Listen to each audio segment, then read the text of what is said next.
Your weekly dose of all things FSU Pistols and Pies starts right now. Here's Jeff Cameron. The Seminole Headlines 93.3 Real Talk Radio and Warchant TV begins right now. I'm Jeff. Ira, Corey, Cameron. Hey guys, I'm Corey. Ira's over there. Our friends Register Sausage sponsor this hour, and we thank them very much for doing so. Yay, sausage! They sponsor the whole show. No, that's true. That's true. It's not just this hour. They're here for it's all the one we talk about. They don't. Then they just take off after the first hour. Yeah. He's still grinding. He's not like walking out the door. He's here just like he has been all season. And our sponsors, like the FSU fan base, have been through it. But but we've come through the other side now, winning 5 of the last 7 games. And doling out victory sausage almost every week. It's just what he does. People are no longer looking for sympathy sausage. They are getting after victory sausage. And if they win this week to finish 6-2 over the last 8, qualify for a bowl and beat a rival, he's got to have probably a 95% off discount or something. I love that you volunteer business owners to give away their products. Right. 90%, 95%. I haven't quite come up with the number. Yeah. But man, it's he's going to do something if they beat Florida. That's what Ben does. We need to come up with a sausage dish for Thanksgiving. I don't know if that's on our menu, but we may need to maybe for breakfast. Maybe do the breakfast sausage. Breakfast sausage for the ladies. Delicious. Registermeats.com. Sausage pie. Registermeats.com is the website where you can have it delivered to your house. I don't know if it'll get there by Thanksgiving. The delivery services aren't quite that fast these days anymore. Or he's going to be devastated when he finds out that his mic is having problems right now. Oh, no, people can't hear me? I can hear you. The radio people can hear you. We're having audio issues. It's 2 weeks running now, 3 weeks running. Wow. It's devastating. In particular, your mic appears to be a problem, but they're gonna get it fixed. He's working on it. I can see this frantic look on Director Matthews' face, so we're trying to get this worked out. In the interim, registermeats.com is the website. Order your sausage, or to go to your local grocery store if you're in North Florida, down over to Jacksonville, towards Alabama. They'll take care of you. Best sausage in the universe. There's no sausage better than Register sausage out in the universe. I would agree with that. I've not tried the universe's sausage. Yeah. but my guess is it couldn't surpass. Can you just swing that one to me when I want to talk? No, people can hear you driving down the road. Oh, okay. All right. We're good to go. We could get on the mic like Springsteen and what's his name? Yeah, Little Steven. Little Steven singing to each other. You got to put on a bandana. Well, I'll do that. I'll do that. Yeah. So let's get straight to it. The opportunity presents itself this weekend to sweep your in-state rivals for a group that was 0-4. Oh, it's working. All the mics are working again. There you go. There we go. It's great. Good. So there it is. You got a chance. Think about it again. Let it wash over you, everybody. Let it wash over you a little bit. Got a chance to sweep your in-state rivals. Be already the most stable program in the state. Clean up in recruiting because of it. And go to a bowl after starting 0-4 with this program's maybe one of the 2 or 3 worst losses in the history of the program. Maybe the worst loss in the history of the program. Worst. Yeah, you could. Bottom line is that didn't seem to be possible at 0-4, but it's very possible as we sit here today. In fact, you might argue it's likely. If Mike Norvell was coaching at a different school, say Duke or maybe Wake Forest. By the way, Cutcliffe has done a bang-up job there the last few years. I feel like he's got that thing turned around. That's what I was going to say. Is if one of those schools you start off 0-4, won 6 of your last 8, beat both of your rivals, went to a bowl game, you might win Coach of the Year. You could. But that's not going to happen for Mike Norvell because you're Florida State. Well, and also because the Wake coach probably is going to win. Well, Lawson could make a good argument. They've fallen off a cliff lately.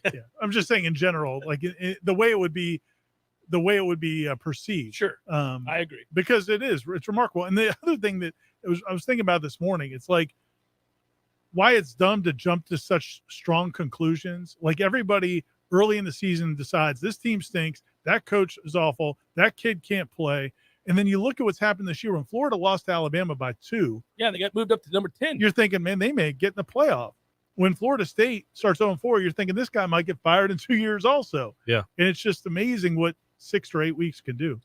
Well, and this is where, in credit to Mike Norvell and his staff, this is where having the ability to go to practice, I know you've been to every one of them, but, the beat gets to cover this team and be there and watch the day-to-day goings on. And so it's why we would come on here and constantly go, I know it doesn't look like it, guys, but I'm pretty sure he's a good coach. It's just for whatever reason, it's not happening. And that having that access actually turns out to be something that worked in his favor because most people who attend those practices, and not just you, not just right. me, not just Corey, anybody that goes out there and gets to see those practices can see that there's organization, there's intensity, there's focus. They seem to have a real plan in place, and they stick to it. Kids respond, they give effort, play hard, learn a lot. So like you could see that it just wasn't translating in win. Well, but it needed to translate. It did. But you got a sense that it would, because you could see that they were working hard and that they were organized and that they are well coached. Yeah, but it is bizarre to think about where we were 2 months ago, where the only good thing that Florida State fans had to say about Norvell, probably literally, was the answer he gave before the Syracuse game. Like, people loved that moment, but it was still an 0-4 coach saying that. Now here he is. He's a 5-6 coach, really close to winning the game at Clemson too. They're really close to being 6 out of their last 7, and then their other one was the loss with the team had the flu and they didn't have their quarterback.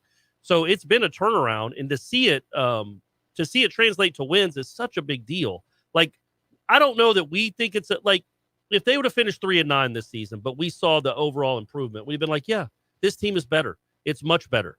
The record isn't, but the team is much better. But they've actually strung together some wins now where fans start to believe in it. Casual fans start to believe in it, and recruits and their families definitely believe in it. And that's what matters the most, right? Well, and the players on the field, the players in the locker room believe in it now.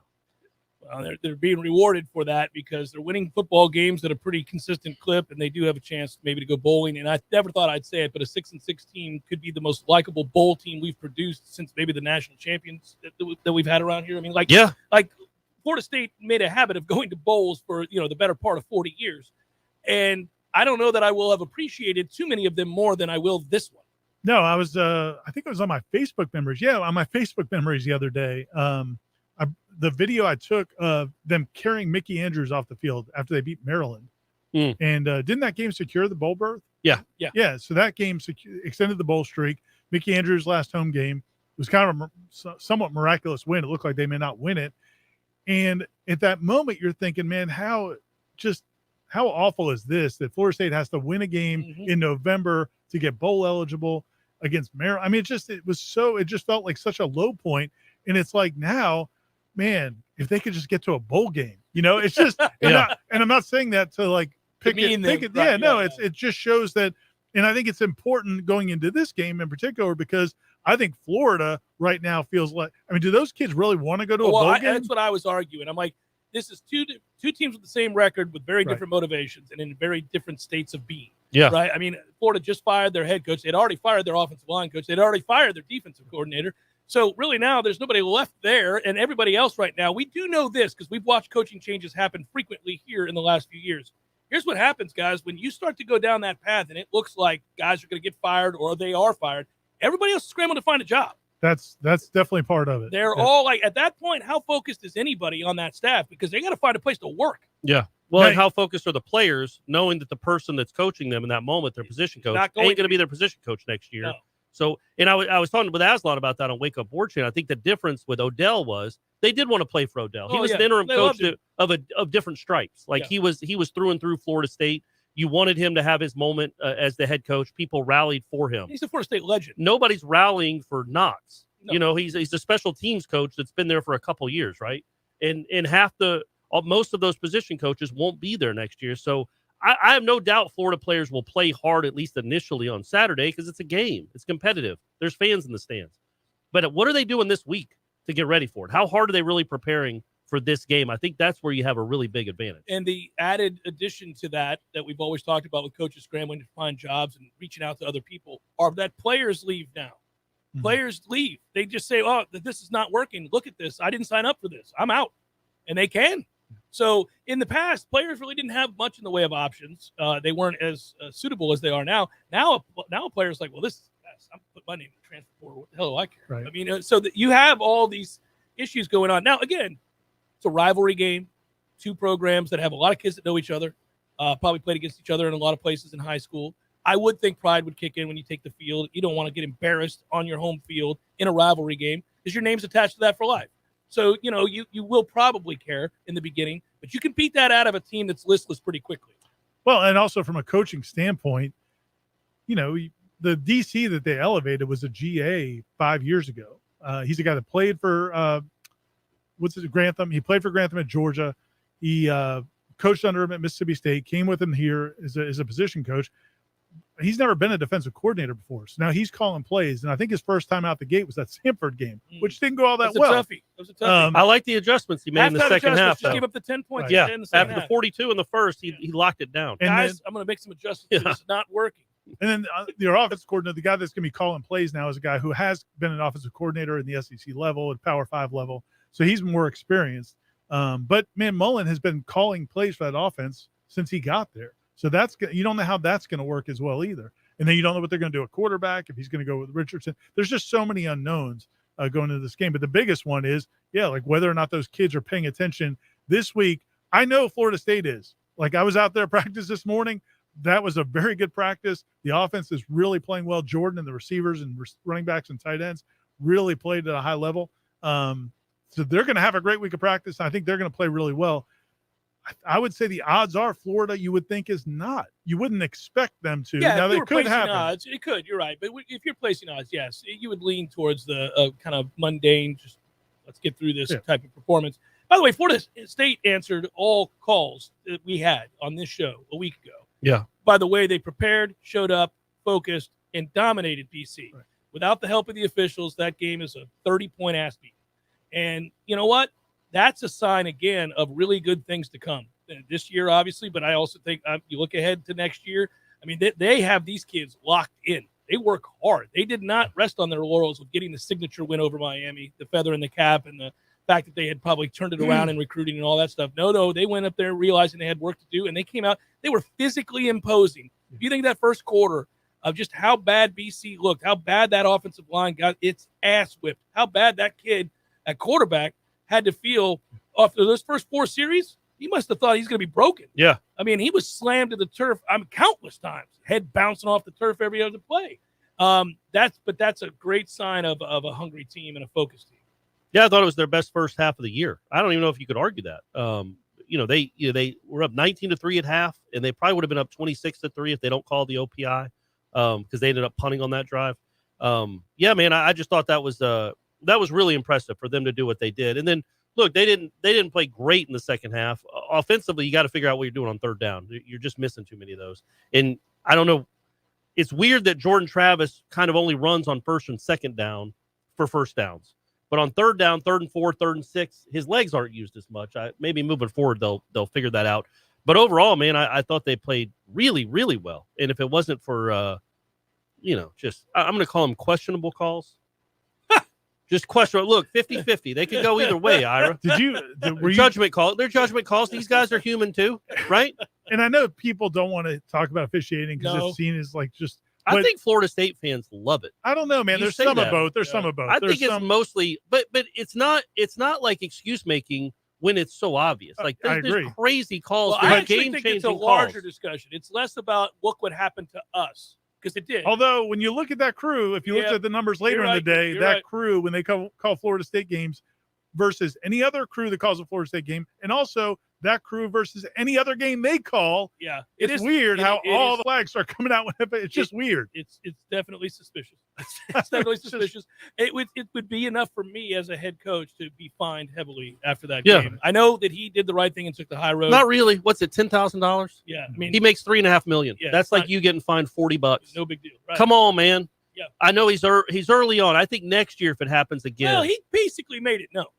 Yeah, well, he did. He did in game, and what he said after the game lets you know that he was pissed. But I would do like what was it Al Davis that had the slideshow when he fired Lane Kiffin? Was the best. I would do a slideshow. Wispy was on the verge of death when he did that. Presentation, so it made it all the better. You had the crypt keeper up there trying to is this thing on? Is this working? But I would do that with those the 5 that are just egregious. I'd be like, explain this to me. I'm taking my $10,000. That's already on the table. Actually have the check written, a big like PGA Tour check made out to the ACC, and then go play by play and say this is abominable and this cost us points. It almost cost us a game. And from a big picture standpoint, if you're the administration and if you're Mike Norvell, especially in the offseason, that Clemson game, those 2 calls were pretty big calls on Clemson's game-winning drive that did not go your way. Earlier this season, at the end of the Miami game, I thought that was pass interference. I don't know. It didn't end up mattering. And then this game, I mean, it's just like, hey, man, we're still Florida State. We may be 5-6 right now. We may not be where we need to be, but this league's better off if Florida State want us to win this isn't. game and not Boston College. Exactly. I promise you want Florida State to win this game. But now you're going to fuel the fire. You're now leading all of the wackadoos into that safe Come on place, with buddy. me. They're Come like, on. oh, here we Come go. on out. Here we go. Every call now. Come on out. See? Yeah. Ira knows what Next the thing you deal know, is. he'll be on a bridge waiting for JFK to show back up in Dallas. Eric, thanks for the contribution. He writes, what's up, Jeff, Ira, and Corey? This game is over Saturday as soon as the Seminoles get off the bus. Noles 42-21. Confidence. He donated $42 for that. And all right, Eric. Kevin donated as well. He says, hey, I fell asleep after the Louisville game. Just woke up. What did I miss? He fell asleep at halftime of the Louisville game. Things have changed a little bit. That's why it flipped, man. The halftime of the Louisville game. That's when what it flipped. they should do those. Have you seen those videos like during the pandemic of like people like who like they're talking to themselves before the pandemic and explaining what happened later? You should do they should do an FSU fan. That would be good. Who, so the Mackenzie Milton thing didn't really work out. Not a good idea. No, it was cool at the time. Those 2 drives against Notre Dame got everybody fired up. People really thought it was about to be a thing. Yeah, well. Seminole Headlines, 93.3 Real Talk Radio, Warchant TV continues in a moment. Hi, I'm Jeff, founder of Which Superior Sandwiches, and I'm here to tell you about our signature witch, the Wicked. Why call it the Wicked? Some say it's wicked tasty, some say it's wicked large. One thing's for sure, with oven-roasted turkey, ham, pepperoni, roast beef, and bacon, as well as your choice of 3 cheeses, it definitely takes you from wicked hungry to wicked happy in just a few wicked good bites. Only at Which Superior Sandwiches. On Wednesday, the Wicked is just $5. 5 meats, 3 cheeses, $5. Sarah here from Seminole Autoglass. Remember when you used to get yelled at for writing the Braille? Oh, yeah. Those bumps on the yellow line. That was before the car techie stuff we have now, like lane keep assist. You know, when your windshield is replaced, those cameras need to be reset. It's called recalibration. Seminole Autoglass was the first to offer it here. Nice. Keeping us inside the line instead of right in the line. And we offer drop-off or mobile service. Plus, we give you a $50 gift card with your windshield through insurance. We're more than just a glass company. We're your local auto glass experts. Better call Seminole. T-Spark Enterprises, roofing and construction services. T-Spark Construction.com. We conquer all peaks. We fix those darn leaks. Call 850-766-1340. T-Spark Enterprises, roofing and construction services. T-Spark Construction.com. License number CCC 1331204. If you weren't the owner of Gordo's and all those wonderful restaurants, Eddie, what would you be doing? You know, I think I'd want to be I don't know what I'd want to be, a boat captain or a cowboy. You know how to use a lasso? No. You'd have to do that if you were a cowboy. Yeah, but I've never even been on a horse. It's not my place to be on a horse. I agree. And the horse things you. Gordo's, bringing the flavor and flair of Cuban food to Tallahassee since 1996. For over 5 years now, McGowan's Hops and Grapes out in Bannerman Crossing has shown us not only what excellent service is, but what excellent food is. They've got their bacon flights. They have their shareables. They have their BLTs. Yes, I said BLT. I didn't stutter. They also have a tremendous draft beer selection and a fantastic wine selection that the owners pick out personally. McGowan's Hops and Grapes is the place to go. Great food and great people. Go visit them today out in Bannerman Crossing in Northeast Tallahassee. If you're worried about your hard-earned dollars becoming worthless or your 401k or IRA losing value, now is the time to move into gold. No, not gold or silver stocks, but real gold and silver you can actually hold in your hands. How do you get real gold and silver? By calling Oxford Gold today at 833-600-GOLD. The Oxford Gold Group will teach you everything you need to know about owning real gold and silver. It's a lot easier than you think. Call the Oxford Gold Group right now at 833-600-GOLD to get your free gold and silver investment guide. Put your savings and retirement accounts into something real, like gold and silver. Get your free Oxford Gold Group investment guide today and learn how easy it is to have real gold and silver delivered to your home or how you can have real gold and silver in your retirement account. Don't sit back and watch your savings and retirement account suffer. Now is the time to make your money work as hard for you as you did for your money. So do this. Call the Oxford Gold Group right now, today, 833-600-GOLD. That's 833-600-GOLD. Life is stressful. Dinner shouldn't be. That motto is why Register Sausage has been doing business in the Florida Panhandle and Lower Alabama for over 75 years. A proud sponsor of Seminole Headlines, Register Sausage always provides the best Southern smoked sausage to over 140 grocery stores and restaurants throughout the Southeast. Headliners have discovered the Register's difference. You can too. To find a store that carries Registers near you or to buy directly, head to registermeats.com. That's registermeats.com. Register Sausage. Yay, sausage! Seminole Headlines returns now. Head to YouTube and search for Warchant TV today to catch the show live or on demand. Now, here's Jeff Cameron, Ira Schofel, and Corey Clark. Rolling on Seminole Headlines, 93.3 Real Talk Radio. Hope you guys are having a great Thanksgiving week. Hope you're going to have a great Thanksgiving wherever you're going. These two gentlemen right here will be rolling down to Gainesville. I'm not going to Gainesville. No duh. No, you don't need three of us. Are you going to go? You have to say it right now. Wherever they go to a bowling, yes, you're going to go. The answer is yes. Yes. I know he's saying yes. No. I mean, what are the odds? Why would I not go? I'm proud of this team. I just got done bragging about what's the last bowl you went to? They might be going to Tampa. Well, you'll definitely go to that. Yeah. Go down to be hanging on Del Mabry. But you would go to El Paso or Shreveport. Yes. 100%. I'm saying it right here now. Okay. All right, guys, you're hearing this. I can't wait, in fact. I'll take your place. I'm in. Let's go. Please do. I will. Please do. They don't want me Maybe in Shreveport. Ira and I can go to El Paso together, experience the greatness of El Paso. I would love it. I'd love to go back. That's the thing. And I think I asked Norvell this the other day. Like, it's not just about getting to a bowl game because of what it means and just because of how impressive it would be. For kicking ass. But I also think this team would like to be together for another couple weeks. They really like each other. Now we'll see. Maybe some of the guys who are draft eligible may decide, I like you guys. I love you, but I like that money that's waiting on me too. Yeah. If Jermaine did that, screw him for eternally. What's he done for this program? You're gonna sit out the El Paso Bowl? By the way, are you crazy? I'm glad you brought this up because I actually had this conversation with my dad, and I think I ruined his night because I was saying to him, and this will let you know that I'm definitely going to the bowl. I said, Dad, if they go to a bowl, you want to go? And he's like, yeah, I think I do. I'm proud of this team. And we were kind of, kicking it around. He goes, where do you think they're going? I'm like, well, it's probably a short jaunt. I think we'll probably head over to Shreveport, something like that. And then as we were talking about it, I said, now there's a good chance we're going to get stomped in the bowl game. He goes, no, I don't think so. And I go, oh, that front four, they ain't playing. Yeah. None of those guys are playing because they're all going to announce for the NFL. And when that happens, it's going to be a different looking game. We'll see. I mean, come on. We'll see. If we're being realistic. Yeah, I wouldn't expect 11 or 4 to play at all in a bowl game. But, hey, let's worry about that bridge when we get to it. You know what I mean? You still got to win one more game. But, yeah, I would be – there's no way. I mean, I would tell Jermaine Johnson, dude, what are you doing? You can come on the plane. You don't need to play. You can do all the fun stuff in Shreveport, all the cool bowl activities they have, like the Hustler Club.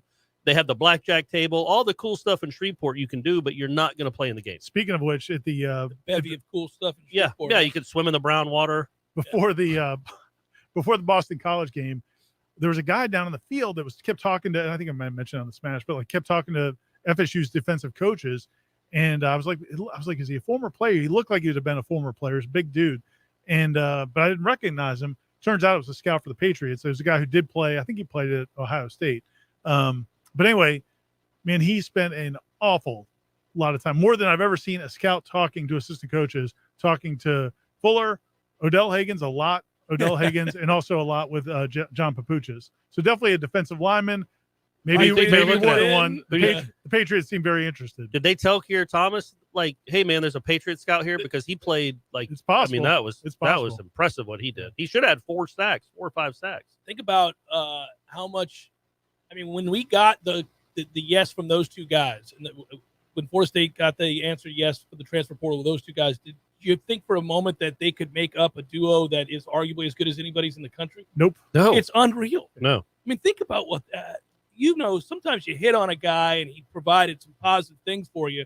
You don't normally get a guy this early in the transfer portal like we've seen that is going to be a potential first-round pick. It's unbelievable. And I really, as good as he looked in the spring, I kept telling myself, man, you need to slow down because it may just be that this group on sucks this curve. Trying to block. Yeah. And the other guys on defense that don't look like him, like he stands out so much, but why was he just a guy at Georgia?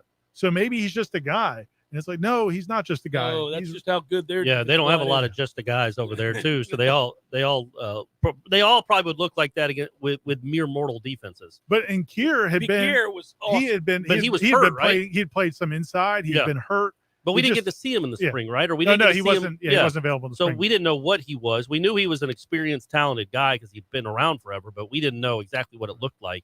And yeah, it's one of the best combos in the country. Seth writes and contributes. Thank you, Seth. Jermaine doesn't play, but I think Keir will. I'm pretty sure that dude doesn't want this year to end and really wishes he had all 4 years here. Well, I mean, maybe, might be right. Maybe he does, but I mean, if you have the potential to make that kind of money, I think. Well, I don't know what his Jermaine's like a obvious first or second day pick, right? I don't know that Keir Thomas is. I mean, I think he's an NFL player, but I don't know where the calculus comes into okay, I'm going to sit this out because I might be a 5th round pick, I might be a 4th round pick. Right. Yeah, you start. It may depend on what that situation, but also I would say that to Seth's point is accurate. Keir did want to come here out of high school. Odell Haggins recruited him. He definitely was very eager to come to Florida State. I don't think he chose South Carolina over Florida State. I thought they had a numbers crunch. He ended up going a different route. So he does love every second about being here. I mean, Jermaine does too, but I think Jermaine would with these guys and this coaching staff, maybe at a different school. But Keir, I think specifically Florida State means a lot to him. Well, it's been fun to watch all those guys and watch Fabian Lovett and all those. Yeah. I mean, they really have done a good job with these guys. And now they're going to need, obviously we're all flying high right now and feeling really good about what this team is and the potential for a lot of guys on this team, including Jordan Travis and some of the other guys that we've talked about and watched them get better throughout the course of the year. The only thing I worry about, and I know we need to worry about the now and we're playing Florida this week, but if you're losing a lot up front, they're going to have to hit again in that transfer portal. They're going to have to hit on some guys. They do, but I would say two things. One is that's true, but I think they can because I think other schools, and we certainly helpful that you had this kind of success. You have that evidence. The other thing is part of the reason they coach the way they do, part of the reason they need that front four to be so dominant this year is because the back end was a little questionable. You had some newer guys, especially at linebacker. If you improve that area, now you can feel more comfortable being exotic on third downs and in pass rushing situations. Right now, I don't think they want to do too much of that because they want to protect that back end. But as you get better at those positions, then maybe you can be more aggressive and you don't have to always get it from your front four. Pooch's did talk about that, though, yesterday, about what these guys have done and how that correlates to recruiting, not just the high school kids, but the transfer portal kids. Like, he's like, look, we tell these guys, the pitch is, we had a plan for these guys when they came in. Here's what happened. Here's how it happened. Here's what they did for us. And now you can do the same thing, essentially. So they will have to be very attractive to any of the best defensive end transfers in the country. They would just have to be because of what their two guys did. Well, yeah, it's the success in the transfer portal begets success in the transfer portal, where you get an opportunity again because now that pitch has been solidified. You're like, well, here it is, man. They didn't just come here and play. They came here and amplified and, have a chance to really improve their stock, depending on where they go in the draft. And then those guys are going to be such good salespeople when recruits or transfer candidates come on campus.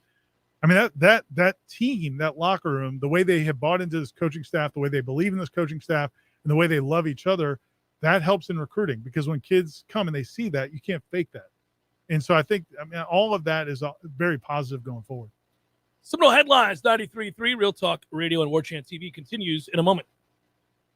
News now. To confront inflation, Governor Ron DeSantis said Monday he will ask lawmakers next year to temporarily zero out state gas taxes. Continuing to contrast his economic approach to the Biden White House, DeSantis said the approximately 25-cent a gallon gas tax relief proposal could save the average Florida family up to $200 over a 5 to 6 month period, while reducing state revenue by more than $1 billion. DeSantis wants lawmakers to approve it during the legislative session that starts January 11th. The Florida Highway Patrol says a pregnant 21-year-old Tallahassee woman was killed and 2 men were injured in a Sunday night crash on Crawfordville Road. The accident happened on US 319 north of Glover Road around 8:45 p.m. and involved 3 vehicles. The 21-year-old woman and her unborn child were pronounced dead at the scene. She was not wearing a seatbelt at the time of the crash. Everyone else involved in the crash suffered either minor injuries or no injuries at all. This is Rachel Lene with your Real Talk 93.3 local news update. Brought to you by Macklemore Systems, Tallahassee's go-to Mac store. Check them out online at macklemoresystems.com.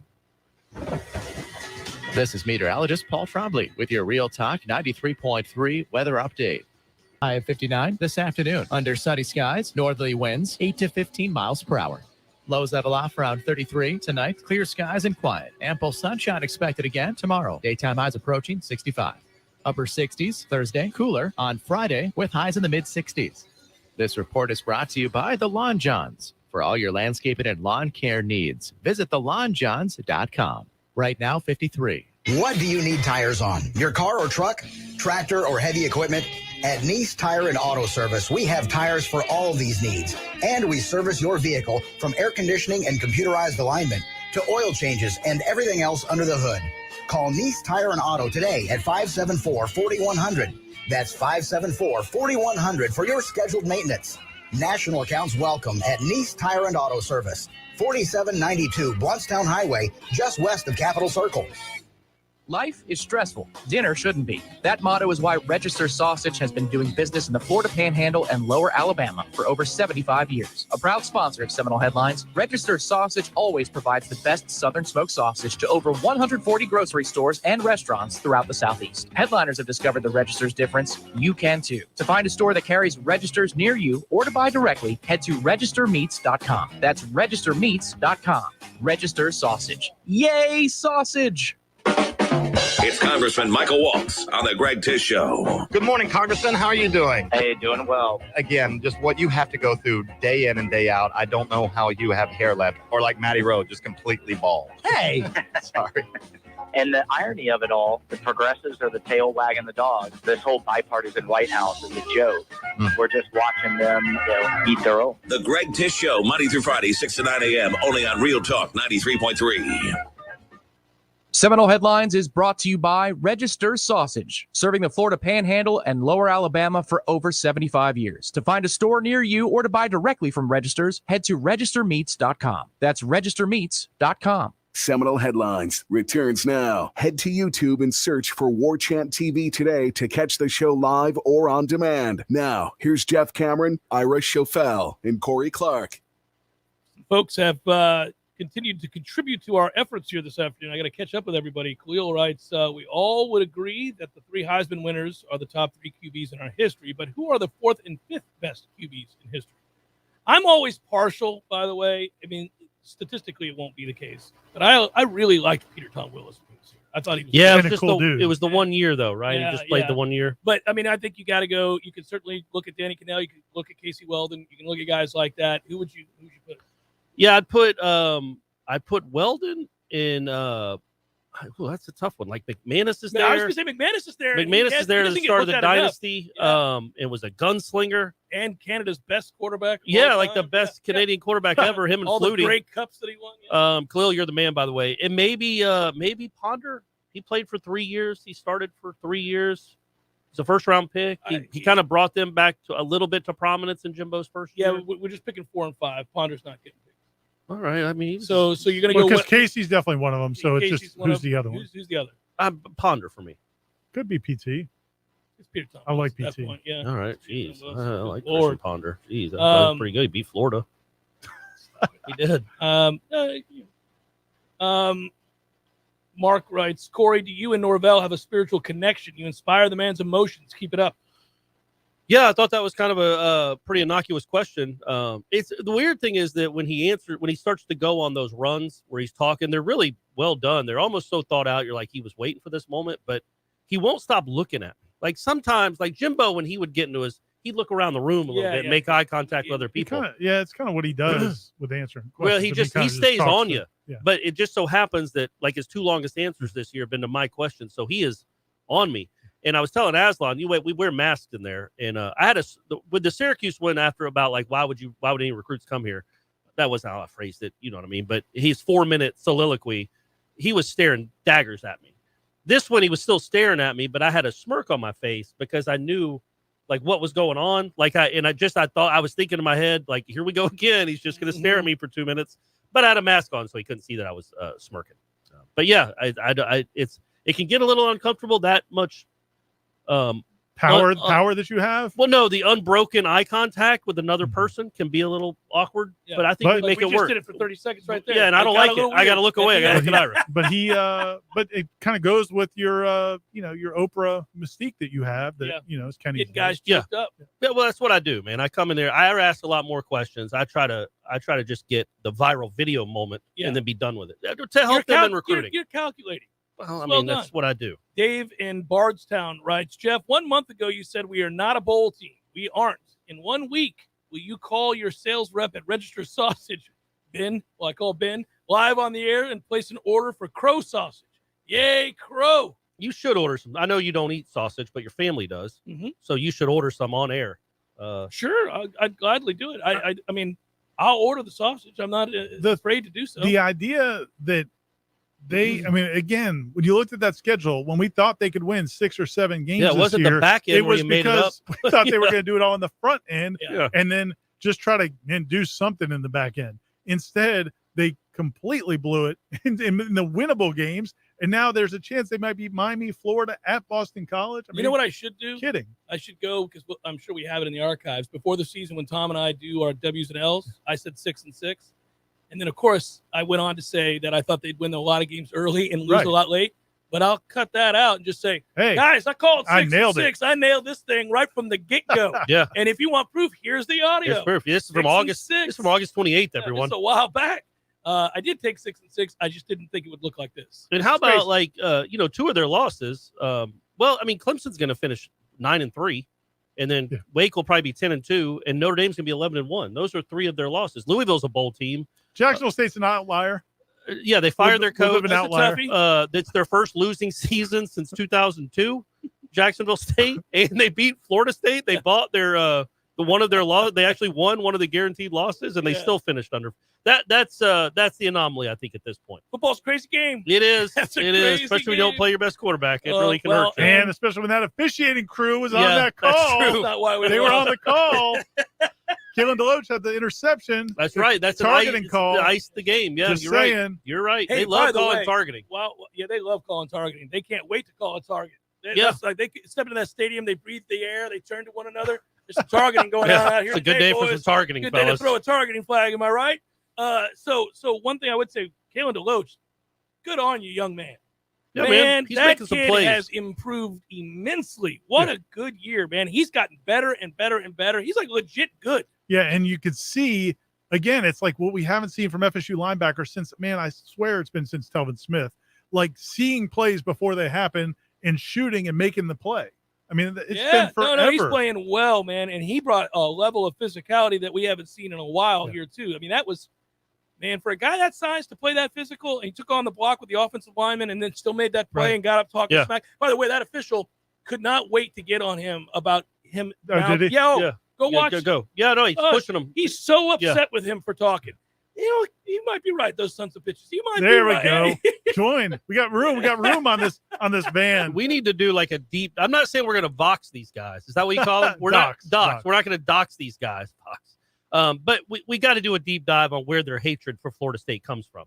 Like, is it the head referee that it's an edict from him on high, or is it maybe a couple of side judges? The biggest problem they have, and I noticed this on a lot of the bad calls, they throw flags for what they think happened, not what they saw. Mm-hmm. They do that a lot. A lot of officials do that. It's problematic.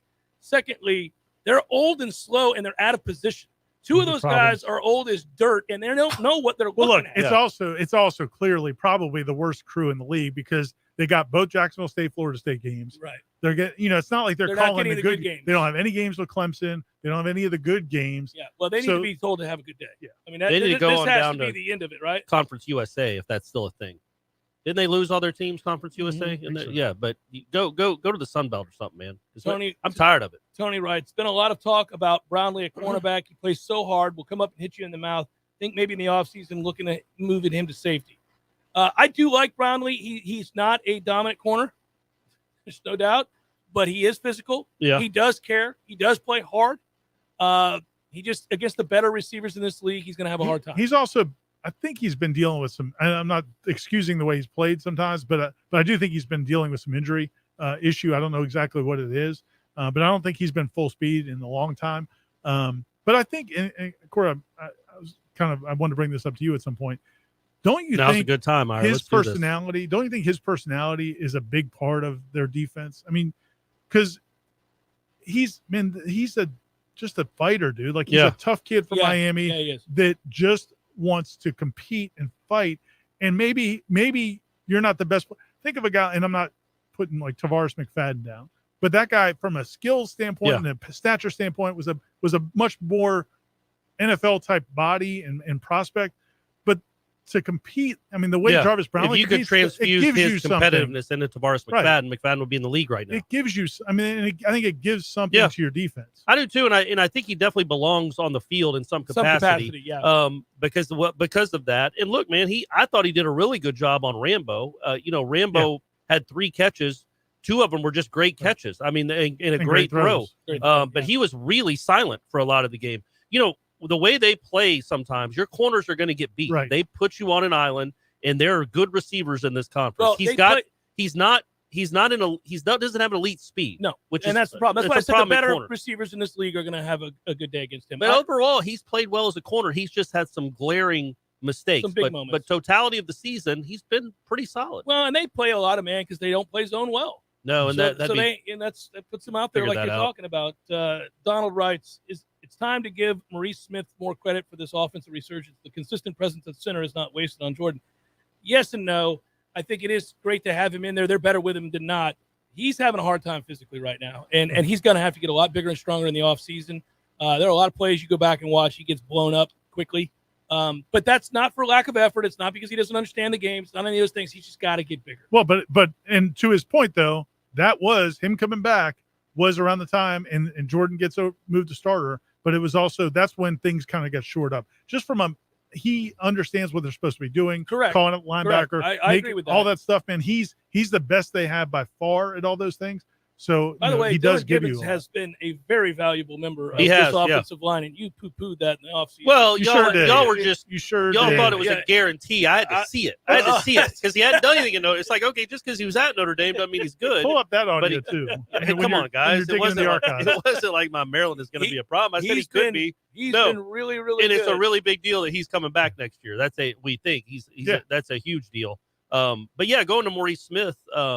When you think of this offensive line, 4 of them are coming back, right? You're losing DLT, or Brady Scott, whoever's starting there because of injuries. But other than that, you got 4 of them coming back. And if the Schrader kid be bigger, and if they love Schrader, they love Schrader. He's just been out with an injury. If he comes back, and I think he's been starting to get close to getting dare back. I say it could be not just a solid or serviceable offensive line. By this time next year, it could be pretty good with a legit freaking quarterback. With a legit quarterback that you believe in, and also credit to Maurice Smith because. Those snaps aren't easy. My man, he had a snap infraction where he just grounded it to himself. So I got a question, by the way. But at the end of the game, when they're running out the clock, those are big snaps, and he's hitting them right in the chest every time.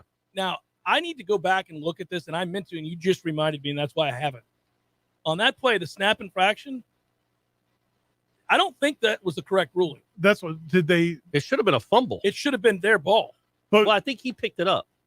You can't be the first to touch it, and was that a 4th down? It should have been their ball. I thought it would have just been like a play, like it would have been carried by number 53. That was a 4th down, was it not? I don't remember because I didn't see that angle because I was there, but but I know that it against his leg and then just picked it up and stood there with it. But I know in a couple of those situations, they, Florida State felt like.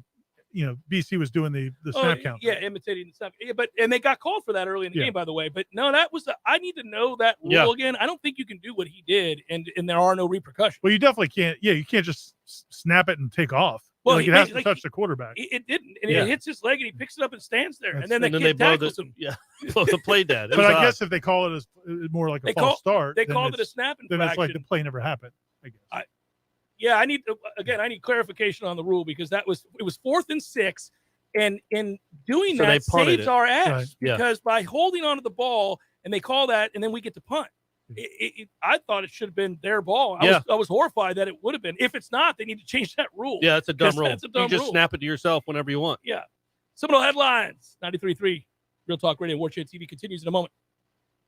Had every night at the Corner Pocket. Take home prizes on Trivia Tuesdays and Beer Bingo Thursdays. And kickstart your weekend with Martini Fridays. Plus happy hour runs every weekday and game day specials every time the Noles take the field. Watch all the best games at the Corner Pocket's Vegas Wall, featuring 560 inches of flat screen TV heaven. Oh, really? The best food, the best drinks, and the best place to watch all the games. Tallahassee loves the Corner Pocket.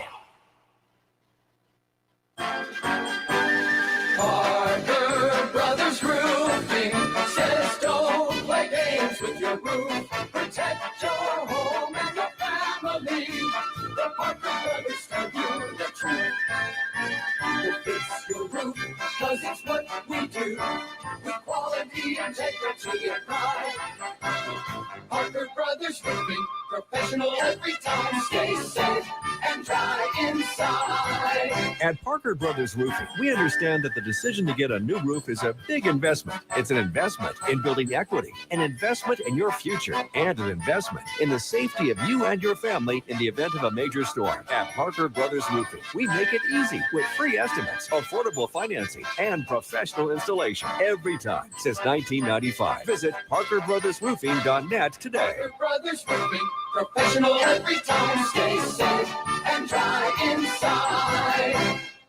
This holiday season, it's more important than ever to show some love to our local businesses when tackling your shopping lists. Real Talk 93.3 and the Office of Economic Vitality want to encourage everyone to think local first before you click that Shop Now button from the Big Box website. Instead, consider checking out some of our very own local businesses like Lowly and the Bean, packed with unique gifts like home decor, jewelry, women's apparel, and customized gifts for any occasion. Early's Kitchen, featuring fresh, made from scratch, honest, good food, served family style and packed full of comfort. Red Eye Coffee, with locally roasted coffee, high-quality teas, hand-blended cocoa, and house-made artisanal chocolates and pastries. And Trip Drop Fitness, an exciting place for women in Tallahassee to have fun with a rewarding physical workout and feel confident in high-intensity cardio and group fitness classes. 'Tis the season to love your local. Find a full list of participating local businesses to love at oevforbusiness.org. That's oevforbusiness.org. Many orthodontists in Tallahassee can straighten a smile, but at Birch Orthodontics, they're dedicated to providing the finest care possible. The experienced and friendly staff is trained in all of the latest techniques. So whether you need standard treatment like braces or Invisalign, or you have a more complicated case requiring extra attention, Birch Orthodontics is here for you. Set up your free consultation today by visiting birchorthodontics.com, BURCH orthodontics.com, or call 850-877-1692. At Birch Orthodontics, they create beautiful smiles that last a lifetime. Seminole Headlines returns now. Head to YouTube and search for Warchant TV today to catch the show live or on demand. Now, here's Jeff Cameron, Ira Schofel, and Corey Clark. How much more fun it is, boys. You just feel it, right? This hour is almost gone. We're about to get the headliner questions just like that. See what happens when you win games? This ain't like late September headlines. No, that was rough. Yeah, that was those rough. were tough days. We were dragging our heads were bowed as we walked into the studio. We all kind of had to encourage each other. Yeah, the downtrodden. The Gators were number 10 in the country, loving life, loving their coach. Really, at halftime of that Louisville game, I just remember sitting there thinking, what are we going to write about? Because you didn't feel like anybody was going to get fired no matter what happened this season. Mm-hmm. And maybe the DC, but that was it. Maybe, but but the team, it looks like it's going to be awful. And then you have that second half of the schedule. Nobody's going to want to read anything. We're not going to have anything to say. We can't call for people to get fired necessarily. So what would you even write about? Then they played that second half, and I remember thinking, man, at least they gave us that half. They gave us a week. About, There's some stuff we can write about this week. Hey, the secondary played better in that half. Hey, they were much more physical in that half. They got some stops. Yeah, they didn't score a point. They made a punt 7 times and a half. Yeah. Now here we go. People are back. Yeah, and it was the precursor of good moments to come. And yeah, we would not have guessed it. It's strange, and it's even going to be strange going into next year. But it is interesting. So get your subscription now to warchant.com. Exactly. There you go. Make sure That's you're right. locked in to Wake Up Warchant, the Jeff Cameron Show, and all the other things like the Sunday Smash that we provide. Just so much content all the time. It's overwhelming content. It is overwhelming. It's a bit overwhelming at times. But it's cool that now it's for a team that's winning some games. That's basketball cool. team dominated that ass last night, guys. Yeah, man. Sprinkle that in there. A little Get you some Missouri. Missouri wants no part of Florida State. Whenever those two teams match up, it's a beatdown. In Loyola Marymount's not terrible, and they looked like a high school team trying to deal with that pressure. 27 turnovers, 24 turnovers. 24 turnovers. And then they went out and beat SMU the next night because they were playing a normal team. It's like, oh, this is cool. They'll just let us dribble up the court. It's a weird Florida State team. I'm excited to go to the game tomorrow. I don't know what to make of this team just yet. They've got a lot of interesting pieces. We usually have a pretty good understanding of what this group can be and what they are in the moment, like the last few years. You have a kid here and there that's a one and done that you're like, well, we'll see how much better he gets. But we know that on the whole, they're this, and this. Man, this is a weird team. No, it is. But I also feel like there's been times where you've thought, wait, man, they have all of December to figure it out. And that's what this is going to be about, getting ready for ACC play. But there are pieces, and you like the pieces. And if the veterans can play, like Raekwon Evans played well last night, Anthony Polite played well, Malik Osborne's been playing well for most of the season, almost the entire season. If those guys play well, then it gives you a chance with those younger guys, Caleb Mills, as he continues to get more comfortable. And I still think I don't have any less expectations for this team than I did a month ago. I like the. No, I know. I'm not saying that. Yeah, no, I'm not saying you did. Yeah, I'm just making sure people know. I think they're a good team. And I think Ngom actually does make a difference. His impact. He moves. Say it better. again. He Say moves it one more time. Well, because without him, they're starting Wyatt Wilkes, which that's a small Don't lineup. qualify it. Well, Ngom can protect. He looks different. It looks like he's lost weight or Ngom something. in 22, he moves well. man. Yeah, he might. I mean, he might not be. seen any dominant performances. He's my early pick for ACC Player of the Year. Go! It's him or the Duke freshman. Those are probably the two early. That's a toss-up.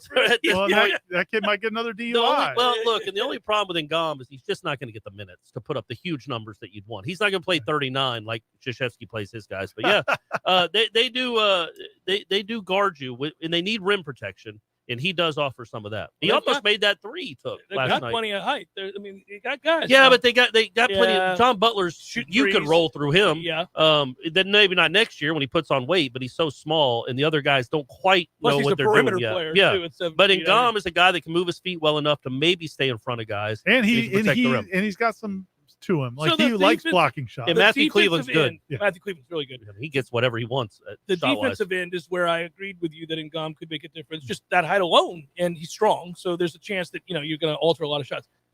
I think you're intimating that maybe he's a better offensive player than we've seen. I tell you what, he threw down a dunk last night that looked like, okay, man, that we didn't see that last year. We didn't see that explosion. Or throwing it off the back of the rim. Dropping it with stone hands. He went and threw it down. Well, two things. I just felt like the way he shot free throws, I feel like he has hand talent. And then I knew Stan Jones, with a full offseason, would get him to where he could play. Yeah, he's serviceable. He'll be a 15, 16-minute-a-night guy that can help. Hey, but back to defense. I think it was John that asked the question. It made a nice donation about the last play call before Akeem's interception, where I think he blitzes Brownlee off the end. Right. That's a really good, or maybe it was second down. Pierre eats up 3 people. Was it second down when they tried to run it again and then they stopped? I think it was second. It was second. Yeah, which I thought that was an odd play call to me. I know they had run pretty well that drive, but that was a little hubris by the Boston College OC. Like, okay, we got 4 downs. Let's run it again on second down and gash them. And like, no, now you're 3rd and 11. That was a really, really big play. That's by the way, it's a great call by Fuller, who doesn't blitz much. That play, the second down play you're talking about when you run, in all the advanced metrics, Corey, that you like, not just modern, but the advanced ones. Right.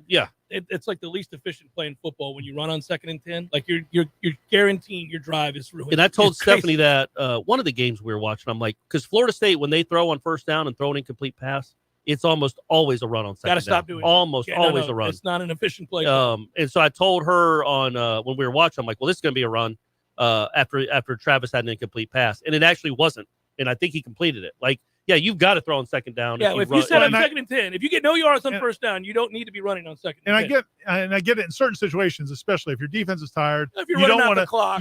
Or if your defense is tired, you don't want to send them back out there and only take up 15 seconds with 3 incompletions. But I don't know if that 30 seconds on a second down run that goes nowhere does a whole lot to help them either. No. At least if you throw it on that down. Especially when you're really bad at 3rd down and you're awful at 3rd down this year. But I'm just talking about in general. When you watch football, when you see teams do that, it's stunning how, go ahead and just track it. See how often that drive ends in a punt. It's going to most of the time. It's just hard to convert 3rd and long.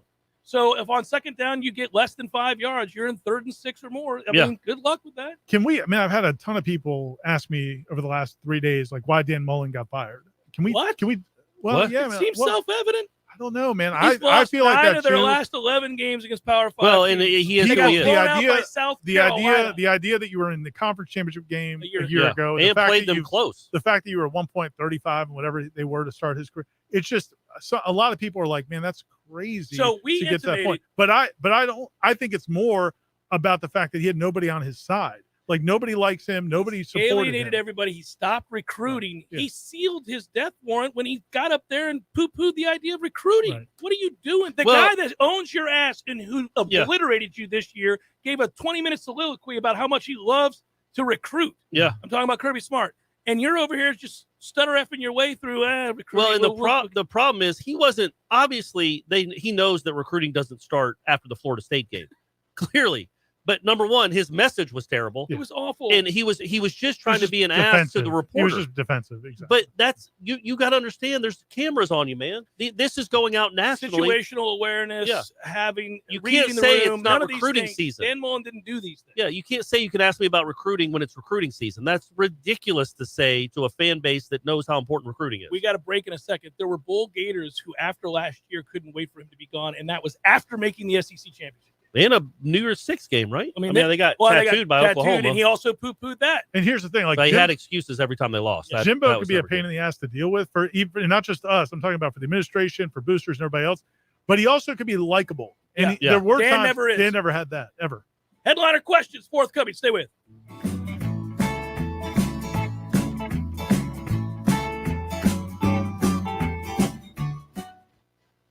More of the Jeff Cameron Show, live and local on Real Talk 93.3, WVFT, Greta, Tallahassee.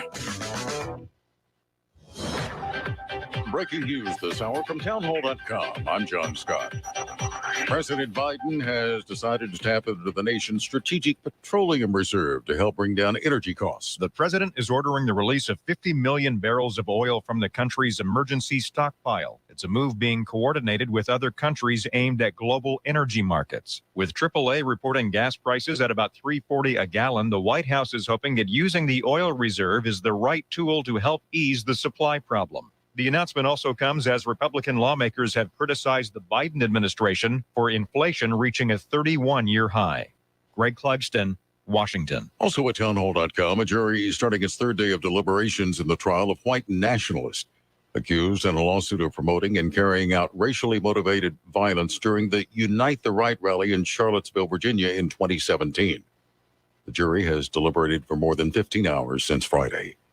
And in Brunswick, Georgia, the case has now gone to the jury in the Ahmaud Arbery murder trial. On the international front, the World Health Organization's Europe office is warning of a possible surge in COVID deaths ahead. WHO Europe says projections show its 53-country region could face another 700,000 deaths due to the coronavirus pandemic by next spring, topping 2 million in total. The group, based in Copenhagen, also points to growing evidence of a decline in protection against infection and mild disease through vaccines. It says a booster dose should be given as a priority to the most vulnerable populations, including people with weakened immune systems, as well as others aged over 60 and health workers. I'm Charles de Ledesma. On Wall Street, stocks are mixed now. The Dow is ahead 102 points, the NASDAQ down 184. More at townhall.com. You were lied to when buying a timeshare and worn out, you need my help. Hi, I'm Chuck McDowell, CEO and founder of Wesley Financial Group. 10 years ago, I started the timeshare cancellation industry by exposing the ugly truth about timeshare and giving folks the straight facts. I've been fighting the timeshare giants ever since, so no one knows this industry better than me and my team. Today, we have 383 employees and have saved our clients an average of $65,000 in lifetime payments. Imagine putting those timeshare dollars back in your pocket. If you were told at a timeshare presentation that this was available today and today only, that timeshare was a great investment, or your maintenance fees will never go up, call my office now. I guarantee if we take you as a client, we will cancel your timeshare or you'll pay nothing. Call now for your free information kit. 800-969-5511. 800-969-5511. 800-969-5511. If you weren't the owner of Gordo's and all those wonderful restaurants, Eddie, what would you be doing? I think I'd want to be I don't know what I'd want to be. A boat captain or a cowboy. You know how to use a lasso? No. You'd have to do that if you were a cowboy. Yeah, but I've never even been on a horse. It's not my place to be on a horse. I agree. And the horse thanks you. Gordo's, bringing the flavor and flair of Cuban food to Tallahassee since 1996. Live and living color and totally free. Subscribe to Warchant TV on YouTube, the digital home of Warchant.com. From the practice field to pregame and the phone calls afterwards, Warchant's YouTube channel is home to live programming like Seminole Headlines, Wake Up Warchant, The Jeff Cameron Show, as well as Trench Talk, a live Q&A with Noles offensive lineman Devontae Love-Taylor. Just search Warchant on YouTube and click or tap the subscribe button. That's it. It's totally free. Warchant TV on YouTube. Just another reason we're the ultimate Seminole sports source.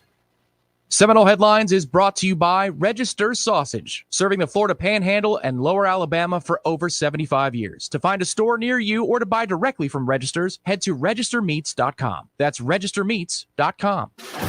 It's time for Seminole Headlines, featuring Warchant.com's Jeff Cameron, managing editor Ira Schofel, and senior writer Corey Clark. Your weekly dose of all things FSU, pistols, and pies starts right now. Here's Jeff Cameron. And away we go with hour number 2. Headliner questions forthcoming. Good to be with you. Happy Thanksgiving week, everybody. And thanks to Dr. Birch Orthodontics. Take it away, Ira. Yay, braces. You're a good spokesman for Birch Orthodontics. I am. I'm happy to do it. You know what? If Dr. Birch stopped paying us, well, let's not get carried away. No, but I'd still, if anything, she's got to double up on. I wouldn't be doing it on the show, but I'd be doing it on the streets. I'm already doing it on the streets. All of our kids went to Birch Orthodontics to get their braces. Unbelievable smiles. They're all coming home for Thanksgiving. It's awesome. I don't know if they still had the old raggedy teeth. We wouldn't be quite happy Thanksgiving. You wouldn't want to make them smile. But now you wouldn't, guys keep your wouldn't mouth say funny tight. things because you zipped as we take this picture. Exactly. Snaggly tooth asses. The closed mouth smile. Let's do one that way. Yeah. Let's do one. Just try smirking. both ways. Yeah. But Smile. Dad, you never choose the other one. Yeah. No, don't That's worry fine. about We that. like to look serious. I like that somber looking off in the distance. But if your kids need some help, or anybody in your family needs some orthodontic help, BirchOrthodontics.com is the website. They'll set up free consultations. Just great customer service, and they're Noles. Heather Birch is a huge FSU fan. I think she finally realizes I wasn't lying to her about Jordan Travis. That's right. Yeah, or Mike Norvell. Yeah, that's right. So I can show my face from there. And I'll say for a little while. I'll say something that you two guys can't, because this was relayed to me by Stephanie, my girlfriend, whose daughter just went there yesterday to get some retainers. She thinks that Heather Birch has like the same hiring practices as like Fox News with her dental hygienist, because they're all blonde and beautiful. Oh, okay. And she said that the one that met with Eva last night looked like a supermodel, even with a mask on. So I'm just saying, and that's a woman saying that. I know you guys would never bring that up on air, or if you probably never even noticed it. I'm so focused on the high quality work. So any single dads out there, I'm not saying, I'm just saying. Yeah. So there's something else there, but Stephanie says they're all gorgeous. So that's a shout out to everyone there. Caleb donated to the cause, everybody. Caleb, what's up, dog? Thanks for the 5-star content, you guys. If I was closer, I'd put you on my tab every time I saw you at Horizons Bar and Grill and make a point of seeing Heather Birch for a checkup. Not enough room for a question. Right. A good shout out to Horizons, Well man. done. That's a great place, too. Got that in there as well. Yes. Exciting times. All right. So we're going to start with a little Facebook question here. Let's get it going. Tom writes, choo-choo. I know that's for our basketball team. Our team looks stacked. What a dominating game. Looked like we made Mizzou quit last night in the second half. Am I crazy to think this team makes a serious run? No, I mean, this is an annual occurrence, Tom. This is a top 3 ACC program. That's just what Florida State is now. Yeah, you got to get used to it. That's inarguable. Yeah. They're just back-to-back Sweet 16s. This is what they do. And I like that we're starting off Florida Week headliner questions with a basketball question. Yeah. Well, that shows you that that shows you where this basketball team is now too. In the overall, I can't even finish that sentence. Go ahead, man. The next question is a basketball question too. Should I skip over to Twitter? We could just go back to Twitter. No, go back. Just Nancy writes, "Hey Okay. guys, love the show and look forward to it every week. Now that basketball season has started, I'm in my seats for both men and women. Okay. The atmosphere is great. One thing does bother me. When an opponent makes a basket, the announcer at the tuck says their name in the blandest tone possible. Yes. Most times, everyone's name either sounds like do, if it's one syllable, or dodo, if it's two. Can't we Noles be a little bit more respectful as we're beating their asses? So you want me to tell Woody to say their names, enunciate a little bit clearer? Maybe Nancy? enunciate. You don't have to be excited. You don't have to be can just say Deckerhoff. Williams on the basket. Yeah. You hear that all the like time. That? Yeah, Like that one? Dude, I Scott could do that Wood. one. Wood for 3. Yep. Wood for 3. Wood for 3. Flying back from Boston, the flight attendant who was working the mic, I don't know how it had to be like a joke. They had to be playing. It's probably on there YouTube was somewhere. Not one word you could understand from what she was. It was like the Charlie Charlie Brown Brown teacher wah, wah, wah, the whole wah, wah, wah. time. I Like get mad at the there wasn't excessive one talk word from the flight crew to begin with. You know they have instructions that last an hour. Like, just shut up. Nobody's listening to you. If this plane goes down, we're dead. Can't you just hand us pamphlets too? Not that I've been on a flight in 5 years, but just hand out pamphlets because if the plane's going down or you land in the ocean, you're dead. Doesn't matter if you're wearing your seatbelt. Doesn't matter if you duck. And if you do somehow survive the crash, you'll figure out a way out. You're not going to wait till the fire gets you. You're going to the whole try thing. the door? Yeah, you're going to try a door. This looks like a way to get out. Like Let me it try says this. exit. Yeah, It says exit. let me kick this down. This lady could have been telling us she was taking over the plane, Yeah, and we wouldn't have Everybody known. was just looking at each other. Yeah. I think she said we have planes. Yeah. Gentlemen, I wish to reflect on the great Corey Clark saving the season with an all-time question to our head coach. That's from Nicholas. The performance from the team after that has vaulted us to the best program in the state. Man, with a few months, could you three reflect or note a similar time in the Big Three history in this state? As a side note, after the Miami game, Van Spike inspired me to get registers. Variety pack. There I've you had many go. amazing meals since. Yay, sausage. Thank you. I'm telling you, you're not going wrong with the variety pack. They're all good, man. Not just the andouille and the jalapeno cheddar. They're all good. So is the question a time when we will reflect when the state of the state was like when this. everything? I think it was more about how I saved the season. Well, that's if how y'all want to he address eased into that. the question. Oh, okay. Because you knew that would appeal to you. And your right. Well, you ever your notice ego. that most people that write in these questions have to do this thing where they try to appeal to his ego? weird how that they know happens on how much Facebook. he needs it, but Right. neither one of us. I mean, I don't yeah. get validation anywhere else. I got to get it somewhere. Michael writes, "Why aren't we 6-6 right now? We beat 2 teams in Boston." Well Well, played. you're sir. right. Well You're played. absolutely right. And Well almost beat them that night against Jacksonville State. But back to the other question: has there been a time when all three have been kind of in the middle of it? Like usually, there's one at least that's doing well. I mean, it's felt like I know Florida's been better the last 2 So years, wait a but minute. they haven't been great. When Florida was 4-8 and terrible and doing that stuff there at the end of what's his face's run where he got fired, Miami wasn't good then. Right. Before Miami State, hasn't been before good, State good. was coming. Yeah. You know, Yeah, you're right. It was Yeah, Florida State. yeah. Was, I Maybe mean, like they weren't at the 11, you top. would have thought 2011. I don't think any of those teams were. I know Florida wasn't because Florida State beat them that year with 80 yards of offense. But Florida and Miami were both in the top 15 to start the season. Yeah. Yeah. Like you said, when Florida lost by 2 points and outgained Alabama by over 100 yards in that game in the second half, they moved from 13 to 10. I don't remember a year fell off a quite cliff. with these three. I don't remember a year anywhere close to this where the narratives have gone up and down so much. And you thought Diaz was done in October, and then he gets this quarterback, and now he's going to end up winning 6 of his What last were they 7. looking at? I mean, listen, I never thought Derek King was all that good, and he certainly didn't look good when he came back from injury. How in the hell did you not? What were they doing? I think I mentioned it. Joe Zagacki was on, who's their radio guy, was on Keith and Tom's show, Front Reynolds. Reynolds, and he said that he was in practice. He was like the third best quarterback. He was behind the Jake Garcia guy too. Yeah. Well, Jake That's Garcia will probably be in the portal, I would imagine, because he's not beating out that kid. But that's bizarre because he's like legit good. Yeah. Like yeah.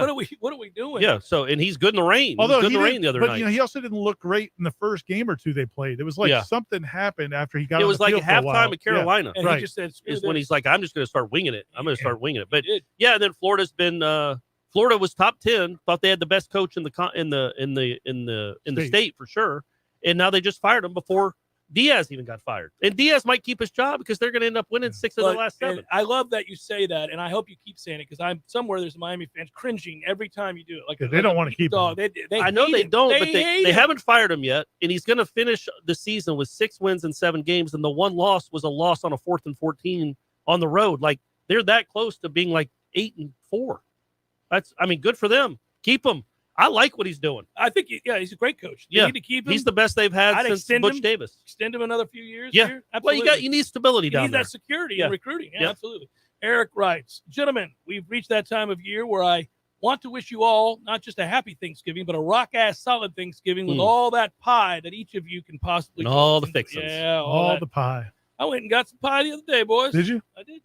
Strawberry rhubarb. Always. If you had to place a bet on what you thought was more likely, that we begin the 2022 season against a Jimbo Fisher coached LSU team or finish the season against a Lane Kiffin coached Florida team, what option would you put your money on as the more likely scenario? Well, I think the more likely scenario is Lane to Florida. Yeah. I don't think Jimbo's leaving Texas A&M, and I think he made that abundantly clear in a way that he never did when he was here. Says that he'd be a fool to do that.